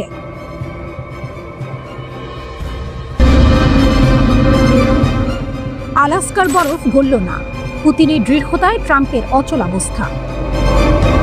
আলাস্কার বরফে ঢাকা মঞ্চে ইতিহাসের এক নাটক মঞ্চস্থ হল। মুখোমুখি বসেছিলেন দুই মহাশক্তির দুই অগ্নিমূর্তি, ডোনাল্ড ট্রাম্প আর ভ্লাদিমির পুতিন। বিশ্ব অপেক্ষায় ছিল এই বৈঠক থেকে কি ইউক্রেন যুদ্ধের আগুন নিভে যাবে। উত্তর এলো জমাট বরফের মতো ঠান্ডা। চমক এখানে, ট্রাম্প নরম হলেন, পুতিন হলেন না। বৈঠক শেষে ট্রাম্প হাসলেন, উষ্ণ করমর্দন করলেন, সংবাদ সম্মেলনে বললেন ফলপ্রসূ আলোচনা হয়েছে, কিন্তু বাস্তবে ফলাফল শূন্য। কারণ রুশ প্রেসিডেন্ট পুতিন তার লক্ষ্য থেকে এক চুলো সরলেন না। ইউক্রেনের মাটিতে রাশিয়ার যা চাওয়া তা না পেলে যুদ্ধ থামবে না, এই বার্তা সোজাসুজি দিয়ে দিলেন ক্রেমলিনের নেতা। ট্রাম্প ভেবেছিলেন কূটনৈতিক উষ্ণতায় বরফ গলানো যাবে। উষ্ণ অভ্যর্থনা, হাসি, কথার ঝলকানি সবই সাজানো ছিল, কিন্তু পুতিনের চোখের দৃষ্টি ছিল অন্যরকম। তিনি ট্রাম্পকে বুঝিয়ে দিলেন এ লড়াই নরম কূটনীতি নয়, এ লড়াই ক্ষমতার, ভূমির, ইতিহাসে। ফক্স নিউজের সাক্ষাৎকারে ট্রাম্প নিজেই স্বীকার করলেন একটি বিষয়ে আমরা একমত হতে পারিনি, কিন্তু কি সেই বিষয়? উত্তর তিনি দেননি। উত্তর লুকিয়ে আছে ক্রেমলিনের দেয়ালে, ইউক্রেনের ভূমি। ট্রাম্প শান্তির কথা বললেন, কিন্তু শান্তি মানে ছিল ভূমি ছেড়ে দেয়া। জেলেনস্কিকে হাতছাড়া না করেই পুতিনকে সন্তুষ্ট করা যাবে না, এই সত্য ট্রাম্প জানেন, তবু উচ্চারণ করেননি। রাশিয়ার শক্তি। পুতিনের দৃঢ়তাই এখন রাশিয়ার প্রকৃত শক্তি। যুদ্ধক্ষেত্রে সেনা আর ক্ষেপণাস্ত্র যতটা ভয়ঙ্কর, কূটনীতিক টেবিলে তার নীরব দৃঢ়তা ততটাই শক্তিশালী। ট্রাম্প তাকে বললেন শক্তিশালী ব্যক্তি, কঠোর নেতা। এই স্বীকারোক্তি প্রমাণ করে দিল পুতিনের সামনে বিশ্বের সবচেয়ে প্রভাবশালী রাষ্ট্রপতিও এক মুহূর্তে অসহায় হয়ে পড়ে। ধাক্কা খেল ট্রাম্পের ভাবমূর্তি। আলাস্কার বৈঠক থেকে বের হয়ে আসা ছবিতে ট্রাম্প হাত নাড়লেন, হাসি দিলেন, কিন্তু ভেতরের গল্প অন্য। যুদ্ধবিরতি ঘোষণা হয়নি, বন্দি বিনিময়ের তালিকা বেরোলেও শান্তির চূড়ান্ত ঘোষণা আসেনি। ট্রাম্প বিশ্বকে জানালেন আমরা খুব কাছাকাছি পৌঁছেছি, অথচ সত্য হলো পুতিন এক ইঞ্চিও ছাড়েননি। নাটকীয় সমাপ্তি। সংবাদ সম্মেলনে সাংবাদিকদের প্রশ্ন নিলেন না দুই নেতা, রহস্য জমিয়ে রাখলেন, যেন দর্শক সারিতে বসা বিশ্ব অপেক্ষায় থাকে এই নাটকের পরের দৃশ্য কি হবে। ইউক্রেনের ভবিষ্যৎ এখন এক অদৃশ্য ভারসাম্যে ঝুলে আছে, পুতিনের দৃঢ়তা আর জেলেনস্কির সিদ্ধান্তের মাঝখানে। পুতিন দেখালেন যুদ্ধ কেবল রণাঙ্গনের বন্দুকের আওয়াজে জয় করা যায় না, বরং দৃঢ়তা, অটলতা আর অস্বীকৃতি আসল অস্ত্র। আর এই অস্ত্রের সামনে ডোনাল্ড ট্রাম্পও এক মুহূর্তে ছোট হয়ে গেল। আলাস্কার বরফ জমে রইল। পুতিনের শক্তির কাছে ট্রাম্প গললেন, কিন্তু যুদ্ধের আগুন গলল না।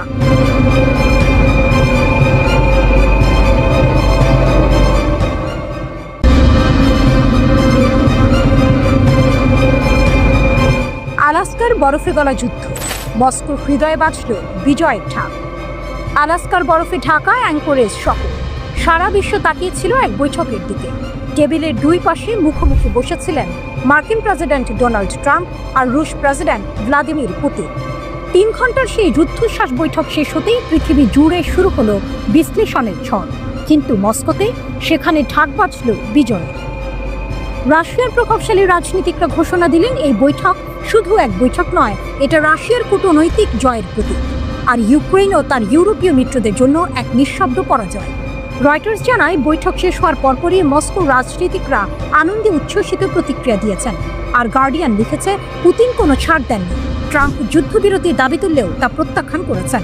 তবুও রাশিয়ার ওপর নতুন কোনো নিষেধাজ্ঞা আসেনি। যেন অদৃশ্য এক খেলার মাঠে রাশিয়া হাসছে আর পশ্চিম নীরব। কঠোর মনোভাবের জন্য পরিচিত রাশিয়ার সাবেক প্রেসিডেন্ট দিমিত্রি মেদভেদেভ টেলিগ্রামে লিখলেন, এই বৈঠক প্রমাণ করল শর্তহীন আলোচনা সম্ভব, যে সত্যটা মস্কো বারবার বলে এসেছে।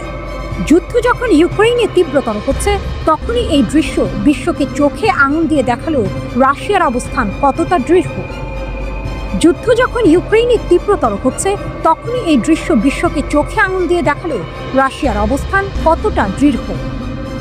আরেক শক্তিশালী কণ্ঠস্বর পুতিনের দল, ইউনাইটেড রাশিয়ার আইন প্রণেতা আন্দ্রেই কিসাস। তার ভাষায়, আলাস্কার এই বৈঠক রাশিয়ার দীর্ঘমেয়াদী ও ন্যায্য শান্তির আকাঙ্ক্ষা নিশ্চিত করেছে। এরপর আরও সরাসরি বললেন, এটা রাশিয়ার সফলতা আর ইউক্রেন ও ইউরোপীয় মিত্রদের পরাজয়। যারা এতদিন শর্তহীন যুদ্ধবিরতির জন্য চাপ দিচ্ছিল, তারা আজ কার্যত হাত গুটিয়েছে। কিসাস লিখলেন, বিশেষ সামরিক অভিযানের কাজগুলো সম্পন্ন হবে, চাই সামরিক উপায়ে, চাই কূটনৈতিকভাবে। ইউরোপের নিরাপত্তার নকশা মস্কো এঁকেছে, আর সেটাই সবাইকে মেনে নিতে হবে। এক ধরনের ঘোষণা, এক ধরনের রায়। 3 ঘন্টার বৈঠকে যুদ্ধবিরতি বা শান্তি চুক্তি হয়নি, কিন্তু দুই নেতা মুখে মুখে বললেন আলোচনা ফলপ্রসূ হয়েছে। তারপর করমর্দন, হাসি আর সংক্ষিপ্ত বিবৃতির পর যার যার উড়োজাহাজে চড়ে ফেরত গেলেন নিজ নিজ দেশে। রাশিয়ার রাষ্ট্রীয় টেলিভিশন চ্যানেল 1 বৈঠকের নাটকীয় দিকগুলো সামনে আনল। লাল গালিচা, করমর্দন, ক্যামেরার ঝলকানি, সব যেন এক রাজনৈতিক থ্রিলারের দৃশ্য। 2022 সালে ইউক্রেনে পূর্ণমাত্রায় হামলার পর পশ্চিমারা যাকে একঘরে করার চেষ্টা করেছিল, সেই পুতিনকে বিশ্ব দেখল অভ্যর্থনার আসনে। আলাস্কা থেকে চ্যানেলের প্রতিনিধি জানালেন, দুই নেতা অনেক বিষয়ে একমত হয়েছেন, তবে সব প্রকাশ করা হয়নি। যেন গোপন অধ্যায়ের ইঙ্গিত, যা হয়তো কাল নতুন নাটক মঞ্চস্থ করবে। যেন গোপন অধ্যায়ের ইঙ্গিত, যা হয়তো কাল নতুন নাটক মঞ্চস্থ করবে। রাশিয়ার সংসদের উচ্চকক্ষের বৈদেশিক সম্পর্ক কমিটির প্রধান কনস্টান্টিন কোসাচভ লিখলেন, এই বৈঠক উভয় প্রেসিডেন্টের জন্য এক যৌথ সাফল্য। তারা যা অর্জন করেছেন, এই মুহূর্তে তার চেয়ে ভালো কিছু সম্ভব ছিল না। তবে সবার কণ্ঠ এক ছিল না। ইউক্রেন যুদ্ধপন্থী ব্লগার ওয়ার গঞ্জো মন্তব্য করলেন, বৈঠক হয়েছে, কিন্তু দৃশ্যমান ফল আসেনি। তার ভাষায়, যদি রাশিয়া আবার ইউক্রেনের লক্ষ্যবস্তুতে আঘাত শুরু করে, ট্রাম্প আবার নিষেধাজ্ঞার তাস খেলতে পারে। তখন প্রশ্ন উঠবে, অন্তহীন আলোচনার জন্য রাশিয়া কি তার সামরিক অভিযান থামাবে? বাইরে থেকে শান্তির ছবি, ভেতরে অগ্নিগর্ভ বাস্তবতা। তবুও আলাস্কার বরফে জমে থাকা রাতের পর ভোরে মস্কোতে বাজল বিজয়ের সুর। পুতিন কিছু হারাননি, বরং জেতেন কূটনীতির মঞ্চ। আর ট্রাম্প, তিনি হাত মেলালেন, হাসলেন, তবে ইউক্রেনের পক্ষে 1 ইঞ্চিও এগোতে পারলেন না। তিনি হাত মেলালেন, হাসলেন, তবে ইউক্রেনের পক্ষে 1 ইঞ্চিও এগোতে পারলেন না।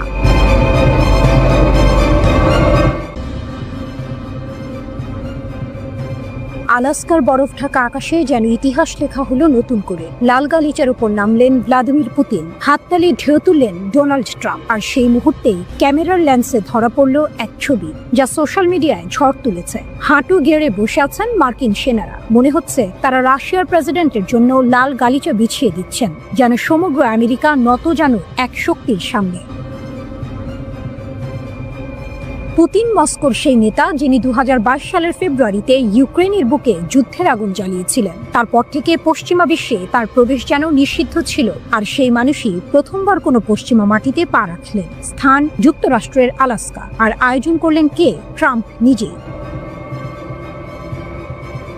ট্রাম্প নিজেকে বলেন চুক্তির কারিগর, কিন্তু এই দিনের দৃশ্য যেন অন্য কোনো ভাষা বলছিল। তিনি দাঁড়িয়েছিলেন বিমান ঘাঁটির টার্মেকে, অপেক্ষায় ধৈর্য ধরে রাশিয়ার বন্ধুর আগমনের জন্য। পুতিন এগিয়ে আসতে হাততালি দিতে থাকলেন তিনি। হাসি মুখে করমর্দন, উষ্ণ আলিঙ্গন, আর চোখে চোখে যেন এক অদ্ভুত বোঝাপড়া। কিন্তু ইউক্রেনের জন্য এই দৃশ্য কোনো সুখবর নয়, কারণ একই মুহূর্তে ভাইরাল হলো সেই ছবি। মার্কিন সেনারা হাঁটু গেড়ে লাল গালিচা ঠিক করছেন। ইউক্রেনের সাবেক কর্মকর্তা মুস্তাফা নায়েম ছবিটি শেয়ার করে ব্যঙ্গ করে লিখলেন, মেক নিলিং গ্রেট এগেইন, অর্থাৎ হাঁটু গেড়ে বসাকে আবার মহৎ করো।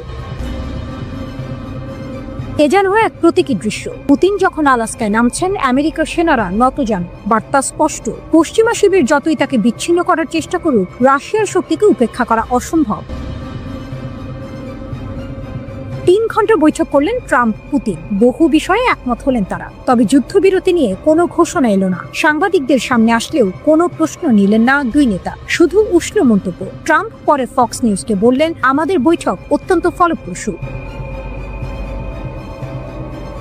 কিন্তু সবচেয়ে নাটকীয় ছিল তার সেই মন্তব্য। এখন এটা প্রেসিডেন্ট জেলেনস্কির দায়িত্ব, তাকেই সিদ্ধান্ত নিতে হবে এই সুযোগ কাজে লাগিয়ে যুদ্ধ শেষ করবেন কিনা। এ যেন দায় সরিয়ে দেয়া। রাশিয়া আমেরিকা আলাপ করে গেল, কিন্তু যুদ্ধ থামানোর বোঝা চাপিয়ে দেওয়া হলো কিয়েভের কাঁধে। ইউরোপও নাকি শুধু সহায়কের ভূমিকায় থাকবে। ছবির শক্তি কখনো কখনো শব্দের থেকেও বড় হয়। মার্কিন সেনাদের সে হাঁটু গেড়ে বসা ছবি ইউক্রেনের মনে বিদ্রুপের তীর ছুঁড়েছে, কিন্তু রাশিয়ার কাছে সেটি যেন বিজয়ের প্রতীক। যেন বার্তা, মস্কো এখনো দাঁড়িয়ে আছে মাথা উঁচু করে, আর আমেরিকা বসে পড়ছে হাঁটু গেড়ে। ইতিহাসের পাতায় এক নতুন অধ্যায় লিখল এই বৈঠক। হয়তো কূটনৈতিক ভাষায় এটিকে বলা হবে ফলপ্রসূ। এটি ছিল ক্ষমতার প্রতীকী প্রদর্শনী, যেখানে পুতিন দেখালেন তাকে ঠেকানো যায় না, তাকে উপেক্ষা করা যায় না, আর তার পদক্ষেপে এখনো কাঁপে ওয়াশিংটন, অস্থির হয় ইউক্রেন। রাশিয়ার শক্তি আজও অবিচল, আর পুতিন তিনি যেন বললেন, বিশ্বকে নতজান করার খেলায় আমি এখনো অপ্রতিদ্বন্দ্বী।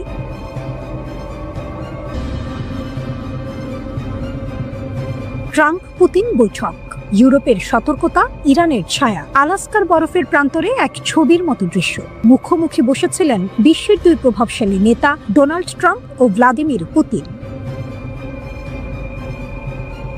বিশ্বজুড়ে কোটি মানুষের দৃষ্টি তখন সেই বৈঠকের দিকে। প্রশ্ন একটাই, ইউক্রেন যুদ্ধ কি থামবে? উত্তর এলো ঝড়ের মতো, না, এখনই নয়। কিন্তু আসল নাটক শুরু হলো বৈঠকের পর। ইউরোপীয় নেতারা যেন একই কণ্ঠে বলছেন, শুধু চুক্তি নয়, চাই কঠিন নিরাপত্তা গ্যারান্টি।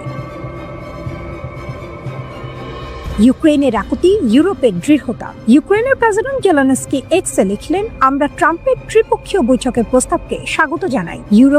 ইউক্রেনের নিরাপত্তা নিশ্চিত করতে প্রতিটি ধাপে আমেরিকার পাশাপাশি ইউরোপীয়দেরও থাকতে হবে। এক যৌথ বিবৃতিতে ইউরোপীয় নেতারা আরো স্পষ্ট করলেন, ইউক্রেনের ভৌগোলিক অখণ্ডতা কোনোভাবেই ভাঙা যাবে না, আর রাশিয়ার কোনো ভেটো থাকবে না ন্যাটো বা ইউরোপীয় ইউনিয়নে যোগ দেওয়ার বিষয়ে।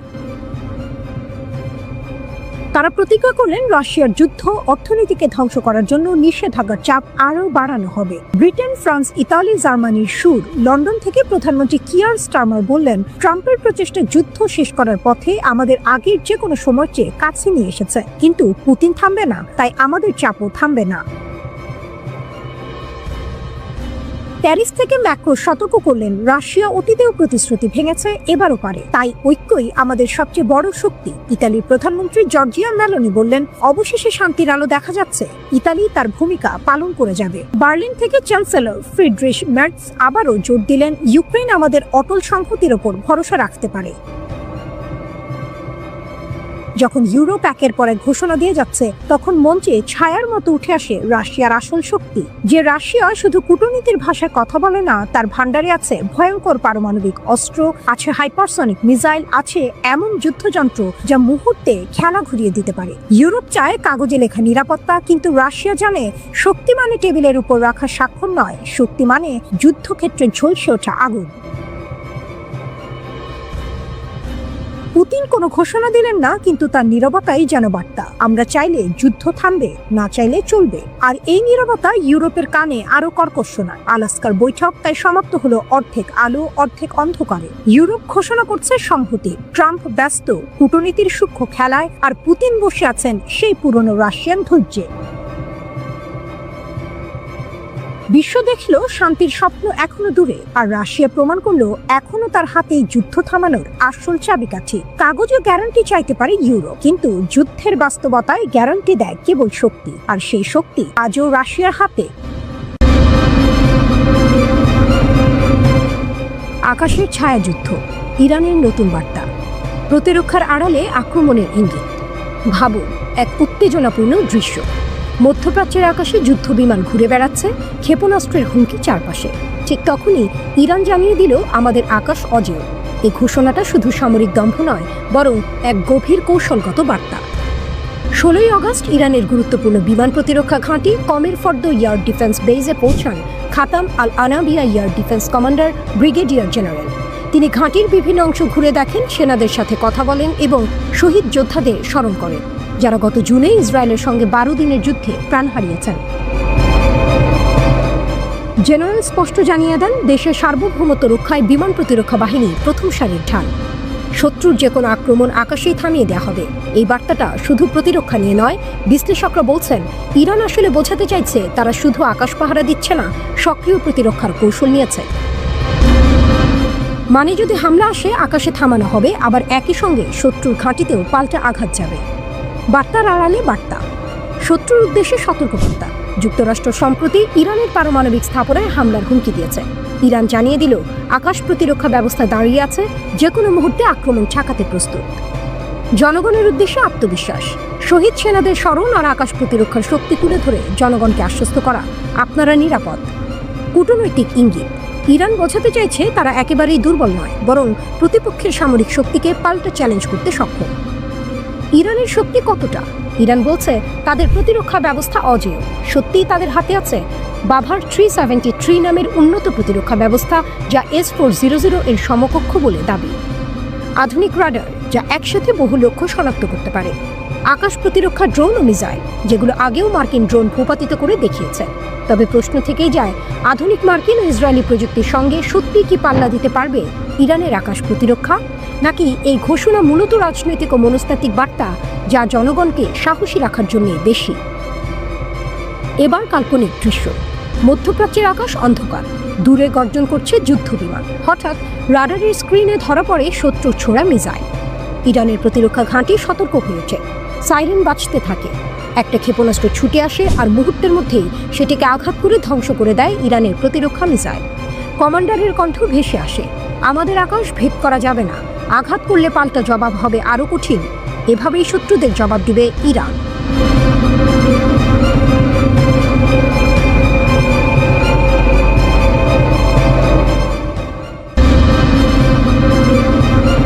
ট্রাম্প বনাম ইরান, প্রতিশোধের এক নতুন অধ্যায়। এক শীতল যুদ্ধের বাতাস বইছে মধ্যপ্রাচ্যে, যেখানে প্রতিটি শব্দই যেন এক একটি বোমা। এর কেন্দ্রবিন্দুতে রয়েছে পারমাণবিক কর্মসূচি, জানিয়ে চলছে ইরান আর আমেরিকার মধ্যে ব্যাপক উত্তেজনা। এই উত্তেজনা আরও বেড়েছে যখন আমেরিকার প্রেসিডেন্ট ডোনাল্ড ট্রাম্প ইরানকে পারমাণবিক অস্ত্র তৈরির জন্য সরাসরি হুমকি দিয়েছেন। কিন্তু ট্রাম্পের এই হুমকির জবাবে ইরানও নীরব থাকেনি। তাদের সেনাপ্রধান major general Abdur Rahim Musavi এক বজ্র কঠিন হুঙ্কার দিয়েছেন, যা আমেরিকার জন্য এক স্পষ্ট সতর্কবার্তা। ট্রাম্পের হুমকি ছিল স্পষ্ট, যদি ইরান পারমাণবিক অস্ত্র তৈরি করে তাহলে তারা আরও হামলার শিকার হবে। কিন্তু ট্রাম্প হয়তো ভুলে গেছেন, এই ইরান এখন আর দুর্বল নয়। জেনারেল মুসাভি ফার্স্ট নিউজ এজেন্সিকে বলেছেন, আমেরিকা নিরাপদ নয়। এই কথাগুলো কোনো সাধারণ বিবৃতি নয়, বরং এটি এক গভীর প্রতিশোধের প্রতিশ্রুতি। তিনি আরও বলেন, তোমরা আমেরিকানরা কি মনে করো যে আজই পৃথিবীর শেষ দিন? আগামীকাল এই অঞ্চলে তোমাদের দখল এই জাতির শহীদদের সন্তানদের দ্বারা চ্যালেঞ্জ করা হবে না, এমনকি যদি এই প্রজন্মের একজনও অবশিষ্ট থাকে। আগামীকাল এই অঞ্চলে তোমাদের দখল এই জাতির শহীদদের সন্তানদের দ্বারা চ্যালেঞ্জ করা হবে না, এমনকি যদি এই প্রজন্মের একজনও অবশিষ্ট থাকে। তোমরা আমেরিকানরা তাদের প্রতিশোধের আঘাত থেকে নিরাপদ থাকবে না। মুসাভি যেন আমেরিকার অতীত আগ্রাসন ও হত্যাকাণ্ডের প্রতিশোধের আগুন উস্কে দিলেন। তার কথাগুলো স্পষ্ট করে দেয় যে ইরান তাদের শহীদদের কোনোদিন ভুলবে না এবং এর প্রতিশোধ নিতে তারা বদ্ধপরিকর। গত 13ই জুন ইসরায়েল ইরানকে আক্রমণ করে দাবি করে যে ইরান পারমাণবিক অস্ত্র তৈরি করছে, যা তাদের জন্য হুমকি। এরপর 22 জুন আমেরিকাও ইসরায়েলের সাথে হাত মিলিয়ে ইস্পাহান, নাতানজ এবং ফোর্দোতে ইরানের পারমাণবিক স্থাপনাগুলোতে হামলা চালায়। ট্রাম্প তখন দাবি করেন যে ইরানের পারমাণবিক কর্মসূচি ধ্বংস করে দেওয়া হয়েছে, কিন্তু এখনকার পরিস্থিতি দেখে মনে হচ্ছে ট্রাম্পের সেই দাবি সম্পূর্ণ মিথ্যা ছিল। ইরান বরাবরই বলে আসছে যে তাদের পারমাণবিক কর্মসূচি সম্পূর্ণ বেসামরিক উদ্দেশ্যে পরিচালিত হচ্ছে এবং পারমাণবিক অস্ত্র তৈরির কোনো ইচ্ছা তাদের নেই। কিন্তু আমেরিকা ও ইসরায়েল এই দাবিকে কোনোদিন বিশ্বাস করেনি।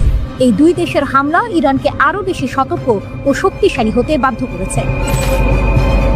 জেনারেল মুসাভির এই হুমকি থেকে বোঝা যায় ইরানের প্রতিশোধের আগুন এখনো জ্বলছে। তারা শুধু কথার কথা বলছে না, বরং তাদের প্রতিটি শব্দে এক গভীর সংকল্পের প্রতিফলন দেখা যায়। ট্রাম্পের হুমকি ছিল এক আঘাত আর মুসাভির জবাব ছিল এক পাল্টা আঘাত। এই দুই দেশের মধ্যে যে উত্তেজনা বাড়ছে তাতে মনে হয় মধ্যপ্রাচ্যে যে কোনো সময় আবারও সংঘাতের সূচনা হতে পারে। এক মনস্তাত্ত্বিক যুদ্ধ চলছে যেখানে উভয় পক্ষ একে অপরের ওপর প্রতিশোধের চাপ সৃষ্টি করছে। এই লড়াইয়ে কে শেষ পর্যন্ত জিতবে তা সময়ই বলে দেবে। তবে একটি বিষয় স্পষ্ট, ইরান এখন আর সেই পুরনো ইরান নয়। তারা এখন তাদের আত্মবিশ্বাস আর প্রতিশোধের আগুনে আরও বেশি শক্তিশালী।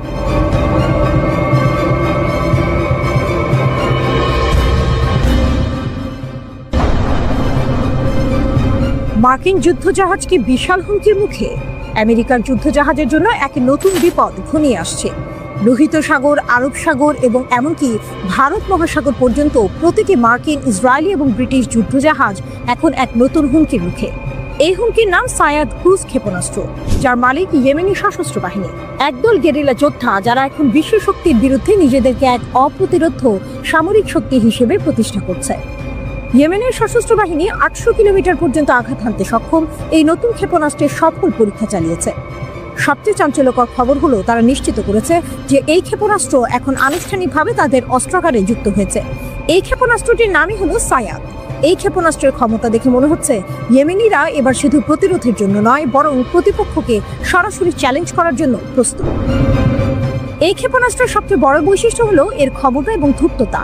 সায়াদ এমনভাবে তৈরি করা হয়েছে যে এটি রাডার এড়িয়ে চলতে পারে এবং কম উচ্চতায় উঠতে পারে। এর ফলে এটিকে শনাক্ত করা বা আটকে দেওয়া প্রায় অসম্ভব।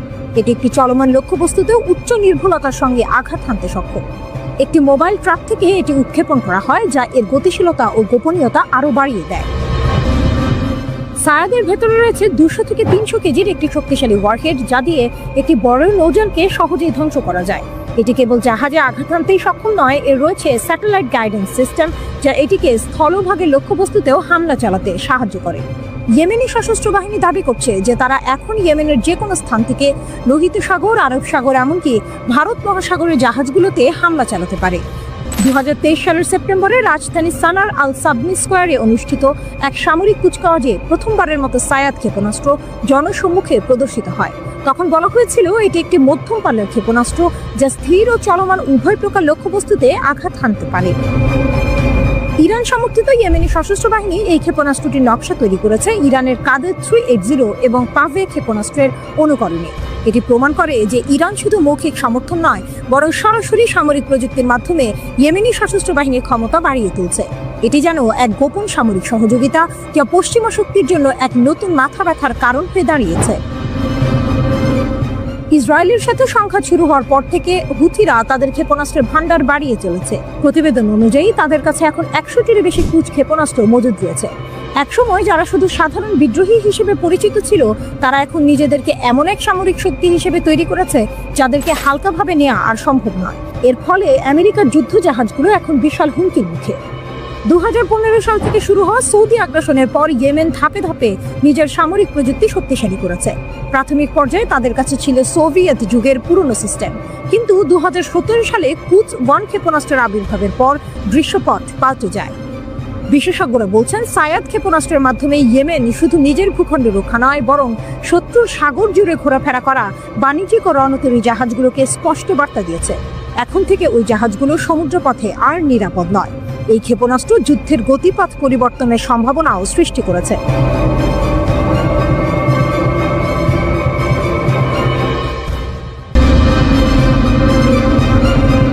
ধ্বংসস্তূপ থেকে ফিনিক্স পাখির জন্ম, ইরানের নতুন হুঙ্কার। তেহরানের পোড়ামাটিতে যখন ধোঁয়া উঠছিল, তখন সারা বিশ্ব ভাবছিল ইরান কি এবার থামবে। 12 দিনের রক্তক্ষয়ী যুদ্ধ শেষ হয়েছে ঠিকই, কিন্তু শত্রুতার আগুন নেভেনি। ইসরায়েলের একের পর এক হামলা সত্ত্বেও ইরানের পরমাণু স্থাপনার ইউরেনিয়াম সমৃদ্ধকরণ কর্মসূচি বন্ধ করা যায়নি। যে স্থাপনাগুলো ধ্বংস হয়েছে, ইরান যেন সেই ছাই থেকে নতুন করে জেগে উঠতে চাইছে। এক ফিনিক্স পাখির মতো তারা আরও দৃঢ় প্রতিজ্ঞ হয়ে তাদের পরমাণু কর্মসূচিকে নতুন জীবন দিতে চাইছে। আর এই মনোভাবের কারণেই মধ্যপ্রাচ্যের আকাশে আবার ঘনিয়ে আসছে এক নতুন যুদ্ধের মেঘ। যুদ্ধবিরতির পর আমেরিকা ও ইসরায়েল ভেবেছিল ইরান হয়তো চাপে পড়ে নরম হবে, কিন্তু বাস্তবে যা ঘটল তা সম্পূর্ণ উল্টো। ইরানের ইসলামী বিপ্লবী গার্ড কোর IRGC তাদের নিহত কমান্ডারদের 40 দিন পূর্তি উপলক্ষে এক কড়া হুঁশিয়ারি দিয়েছে। তাদের বার্তা ছিল স্পষ্ট, যদি আবার আমাদের সার্বভৌমত্বে আঘাত আসে, তাহলে এর জবাব হবে এমন যা শত্রুর কল্পনাকেও ছাড়িয়ে যাবে।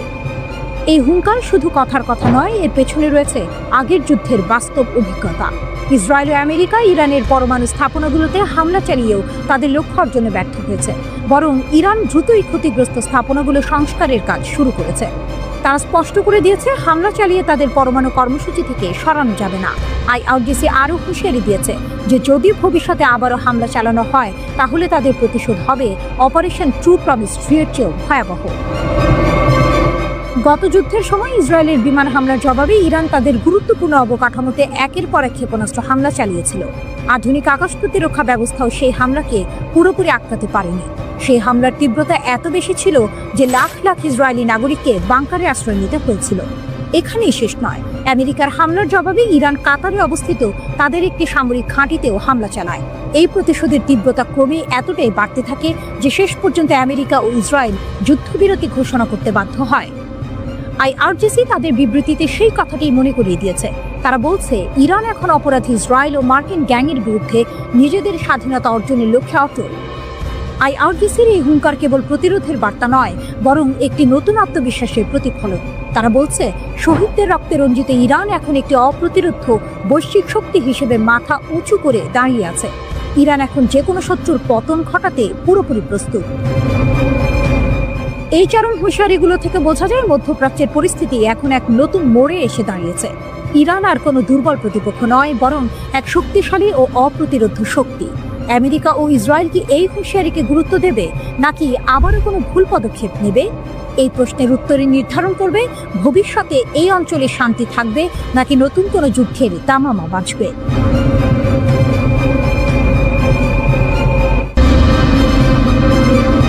যুদ্ধ থেমেছে, কিন্তু যুদ্ধ জমেছে অদৃশ্য জগতে। যুদ্ধবিরতি সই হয়েছে, মিসাইল থেমেছে, কিন্তু শান্তি আসেনি। গান পাউডারের গন্ধ মিলিয়ে যাওয়ার আগেই নতুন ফ্রন্ট খুলেছে। এবার আকাশে নয়, কিবোর্ডে। ইরান আর ইসরায়েল মুখোমুখি হয়েছে এমন এক যুদ্ধে যেখানে গোলাবারুদ নেই, আছে কোড আর ক্লিকের মারাত্মক আঘাত।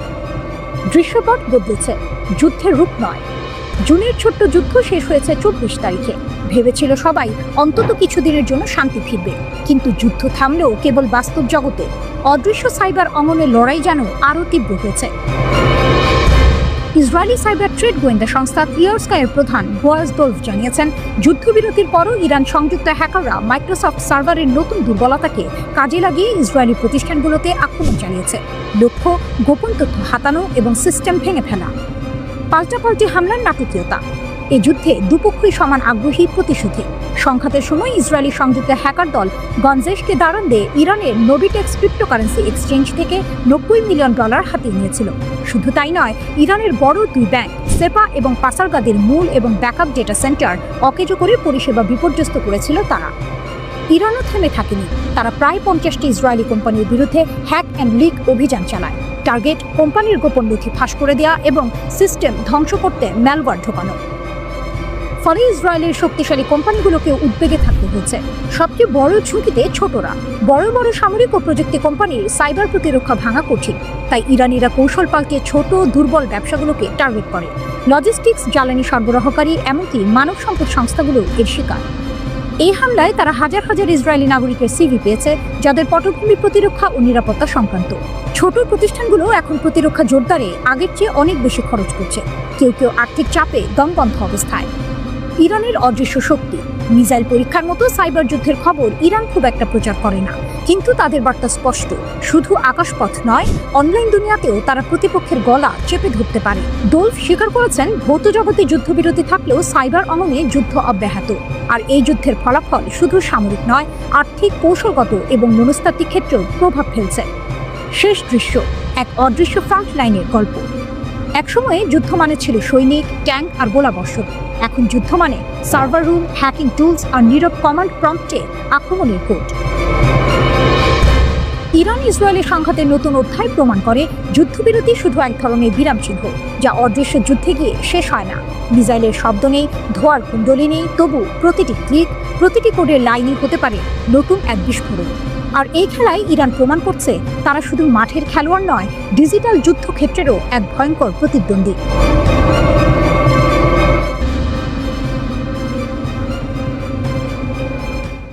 ইসরায়েলের 60,000 বনাম হামাসের 20,000। 2 বছর যুদ্ধ, বিলিয়ন ডলারের খরচ, হাজারো প্রাণহানি, তবুও হামাস টিকে আছে। ইসরায়েলের দাবি তাদের 90% শক্তি ধ্বংস করা হয়েছে, কিন্তু বাস্তবতা বলছে ভিন্ন কথা। গাজার অন্তরে আজও দাঁড়িয়ে আছে 20,000 সশস্ত্র যোদ্ধা। ভাঙতে না পারা প্রতিরোধ। যুদ্ধ শুরুর আগে ধারণা ছিল হামাসের যোদ্ধা সংখ্যা 30,000-এর কাছাকাছি। দ্য আটলান্টিকের সাম্প্রতিক রিপোর্ট বলছে, এখনও অন্তত 20,000 যোদ্ধা মাঠে সক্রিয়। যুক্তরাষ্ট্রের গোয়েন্দারা জানাচ্ছে, 2023 সালের যুদ্ধ শুরুর পর থেকে প্রায় 10 থেকে 15,000 নতুন যোদ্ধা যুক্ত হয়েছে হামাসে। একই সময়ে অনুরূপ সংখ্যক যোদ্ধা নিহত হয়েছে। এখানেই মোড়। ধ্বংসের দাবির মাঝেও আবার জন্ম নিচ্ছে নতুন লড়াইয়ের আগুন। অঙ্ক 2, ইসরায়েলের প্রস্তুতি সন্দেহের ছায়া। অন্যদিকে ইসরায়েল দাঁড়াচ্ছে এক বিশাল মোড়ে। গাজা দখলের পরিকল্পনা নিয়ে তারা নামাচ্ছে প্রায় 7,000 রিজার্ভ সেনা। 2 সেপ্টেম্বর থেকে শুরু হবে প্রথম ধাপের ডাক। 40 থেকে 50,000 সেনা ফিরবেন সামরিক পোশাকে। নভেম্বর, ডিসেম্বর, এরপর ফেব্রুয়ারি, মার্চে আসবে আরও 2 দফা ডাক। সব মিলিয়ে 1,30,000-এর মতো রিজার্ভ সেনা থাকবে মাঠে। তবুও প্রশ্ন থেকে যায়, সবাই কি যুদ্ধে নামবেন? রিপোর্ট বলছে, তাদের অনেকেই মানসিক চাপে ভুগছেন। টাইমস অফ ইসরায়েলের এক জরিপে উঠে এসেছে, প্রায় 40% সেনা মনে করছেন তাদের লড়াইয়ের মনোবল অনেক কমে গেছে। টুইস্টটা এখানে, বড় সেনাবাহিনী গড়েও ইসরায়েল ভেতর থেকে দুর্বল হয়ে পড়ছে। অঙ্ক 3, সেনাবাহিনীর সংকট। ইসরায়েলের স্থায়ী সেনাবাহিনী মাত্র 1,69,000। দ্য উইক জানাচ্ছে, অন্তত আরও 10 থেকে 12,000 পূর্ণকালীন সেনার প্রয়োজন, যাতে সেনাবাহিনী অপটিমাল হতে পারে। এজন্য বছরে অতিরিক্ত 600 থেকে 700 জনকে নিয়োগ দেওয়ার চিন্তাও করছে তারা। তবুও হামাসকে দমন করতে এই শক্তি কি যথেষ্ট? 2 বছরের রক্তক্ষয়ী যুদ্ধই তার উত্তর দিচ্ছে। অঙ্ক 4, গাজার বুকে মানবিক বিপর্যয়।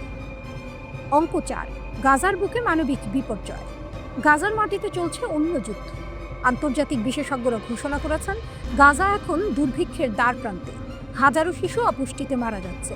গাজার মানবিক সংকটকে আরও ঘনীভূত করেছে এই অবিরাম যুদ্ধ। আরেক করুণ অধ্যায়। প্রায় 49 জন জিম্মি এখনো হামাসের হাতে রয়েছে বলে ধারণা। এর মধ্যে প্রায় 20 জন জীবিত থাকার খবর পাওয়া গেছে। অঙ্ক 5, বিশ্ব রাজনীতির চাপ। যুদ্ধকে কেন্দ্র করে ইসরায়েলের ভেতরেও চলছে রাজনৈতিক ঝড়। প্রধানমন্ত্রী বেনিয়ামিন নেতানিয়াহুর সরকার গাজা দখল পরিকল্পনা নিয়ে তীব্র সমালোচনার মুখে। প্রধানমন্ত্রী নেতানিয়াহুর সরকার গাজা দখল পরিকল্পনা নিয়ে তীব্র সমালোচনার মুখে। সাধারণ মানুষ থেকে শুরু করে বিরোধী রাজনৈতিক দল সবাই প্রশ্ন তুলছে, এই যুদ্ধের শেষ কোথায়? যুদ্ধের ময়দানে একপাশে ইসরায়েলের 60,000 সেনা, অন্য পাশে হামাসের 20,000 যোদ্ধা। কাগজে কলমে হামাস হয়তো দুর্বল, কিন্তু বাস্তবের লড়াইয়ে তাদের অস্তিত্ব এখনো ইসরায়েলের জন্য এক অমোঘ দুঃস্বপ্ন।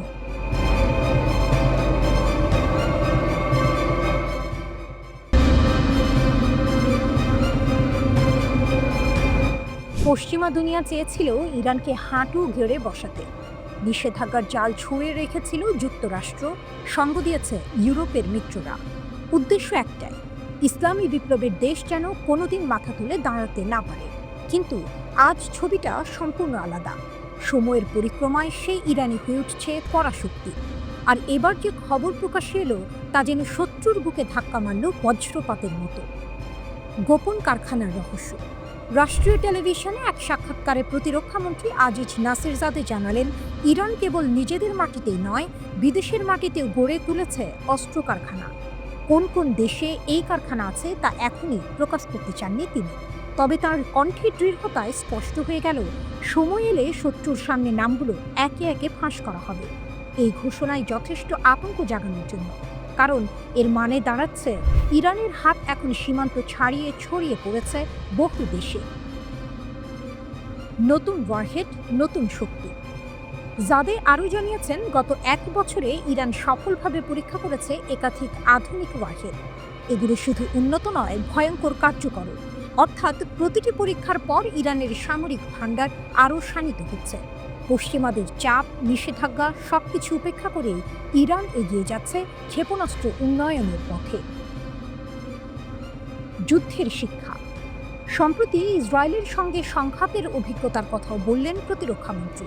তার দাবি, যদি যুদ্ধ মাত্র 15 দিন চলত, তাহলে ইসরায়েল কোনোভাবেই ইরানের ক্ষেপণাস্ত্র প্রতিহত করতে পারত না, কারণ আইআরজিসি তখনও ব্যবহার করছিল পুরনো প্রযুক্তির অস্ত্র। আধুনিক ভাণ্ডার একবারও নামানো হয়নি, আর সেই ভয়েই শেষ পর্যন্ত যুক্তরাষ্ট্রকে মধ্যস্থতা করতে হয়, আর যুদ্ধবিরতিতে রাজি হয় ইসরায়েল। ইরান শুধু আকাশে নয়, সাগরেও দেখিয়েছে তাদের ক্ষমতা। উত্তর ভারত মহাসাগর আর ওমান সাগরে ঝড় তুলেছিল ইরানি নৌসেনারা। সেখানে তারা প্রদর্শন করেছে ড্রোন, ক্ষেপণাস্ত্র এবং আকাশ প্রতিরক্ষা শক্তির নতুন সব রূপ। কাদের আর কাদের 2 নামের ক্ষেপণাস্ত্রের পরীক্ষা সফলভাবে শেষ করেছে। বার্তা একটাই, যদি কেউ সংঘাতে জড়ায় তবে এবার নামবে কাশেম বসির। গত মে মাসে আনুষ্ঠানিকভাবে সামনে আনা হয় মাঝারি পাল্লার ব্যালিস্টিক ক্ষেপণাস্ত্র কাশেম বসির। পাল্লা 1200 কিলোমিটার, অর্থাৎ ইরানের ভেতর থেকে ছুড়লেই এটি নিখুঁতভাবে আঘাত করতে পারে শত্রুর গভীর ঘাঁটিতে। এতে যোগ করা হয়েছে উন্নত নির্দেশিকা আর প্রতিরোধ ক্ষমতা, যা এটিকে করেছে আরও ভয়ঙ্কর। যাদেবের ভাষায়, আমরা জানি কাদের লক্ষ্য করব। পশ্চিমারা যতই নিষেধাজ্ঞার বেড়া দিক, ইরান ততই ছিন্ন করছে সেই শৃঙ্খল। গোপন কারখানা, নতুন ওয়ারহেড, আধুনিক ক্ষেপণাস্ত্র, প্রতিটি ঘোষণায় যেন এক একটি সিনেমার টুইস্ট। আর কাশেম বসের সেই গল্পের বজ্রপাত, যা এক মুহূর্তেই বদলে দিতে পারে মধ্যপ্রাচ্যের শক্তির ভারসাম্য।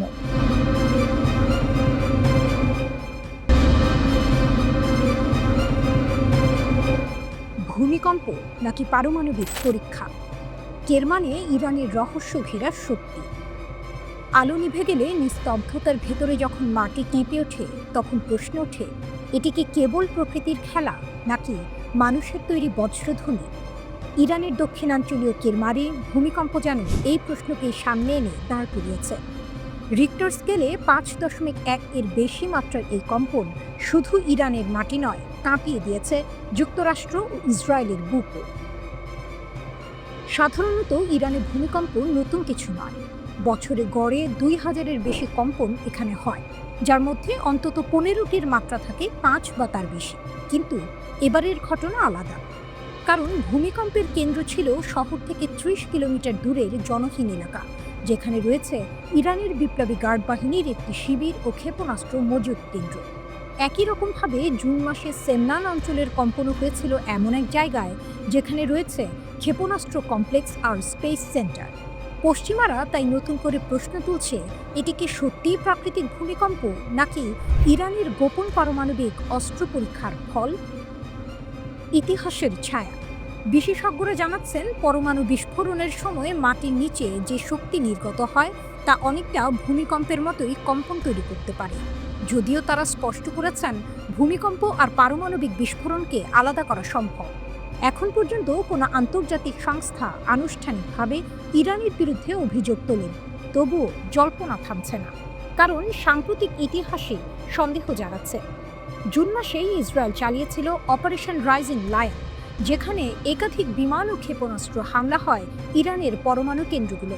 তার কয়েকদিন পরেই যুক্তরাষ্ট্র B-2 বোমারু বিমান থেকে বর্ষণ করে 3টি ইরানি পরমাণু কেন্দ্রে। যদিও ওয়াশিংটনের দাবি তাতে ইরানের তেমন কোনো ক্ষতি হয়নি, কিন্তু ইরান সাফ জানিয়ে দিয়েছে তাদের কর্মসূচি শান্তিপূর্ণ এবং তারা কখনোই থামবে না। শক্তির নাটকীয় উত্থান।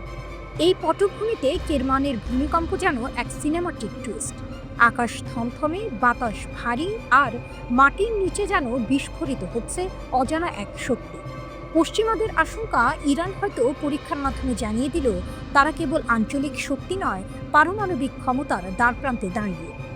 জার্মান ভূবিজ্ঞান কেন্দ্র জানিয়েছে ভূমিকম্পের উৎস ছিল মাটির 10 কিলোমিটার গভীরে। এই গভীরতায় সন্দেহ বাড়াচ্ছে, কারণ সামরিক বিস্ফোরণ বা পরীক্ষা সাধারণত মাটির নিচেই পরিচালিত হয়। ফলে অনেকের চোখে এটি আর নিছক প্রাকৃতিক বিপর্যয় নয়, বরং শক্তির প্রদর্শনী। ওয়াশিংটন আর তেল আবিবে হয়তো এখন একটাই প্রশ্ন ঘুরপাক খাচ্ছে, ইরান কি সত্যিই পারমাণবিক অস্ত্র হাতে নিয়েছে? যদি তাই হয়, তবে এটি মধ্যপ্রাচ্যের ভূ রাজনীতিতে এক ভয়ঙ্কর পালাবদল। যে শক্তি এতদিন ধরে কেবল ধারণা আর অভিযোগের আড়ালে ছিল, তা কি এখন বাস্তব হয়ে উঠছে? ইরান বারবার বলছে তাদের পরমাণু কর্মসূচি কেবল শান্তিপূর্ণ কাজে ব্যবহার হবে, কিন্তু শত্রুর চোখে শান্তিপূর্ণ শব্দটি এক ভয়ঙ্কর সতর্কবার্তা। কেরমানের রাত যেন তাই এক রহস্যময় সিনেমার দৃশ্য। ভূপৃষ্ঠে ভূমিকম্প, কিন্তু গভীরে শত্রুর বুক কাঁপানো কম্প। যুক্তরাষ্ট্র ও ইসরায়েল ভাবছে, ইরান কি শেষ পর্যন্ত সেই অদৃশ্য সীমারেখা পেরিয়ে গেছে? যদি সত্যিই তা ঘটে থাকে, তবে বিশ্ব রাজনীতির মঞ্চে নতুন অধ্যায়ের পর্দা উঠতে যাচ্ছে। আর সেখানে কেন্দ্রীয় চরিত্র ইরান, সেই ইরান যাকে ভয় দেখাতে আকাশপথে বোমারু বিমান নামানো হয়েছিল, অথচ মাটির নিচে হয়তো গড়ে উঠছে এমন শক্তি যা কাঁপিয়ে দেবে দুনিয়ার পরাশক্তিকেও।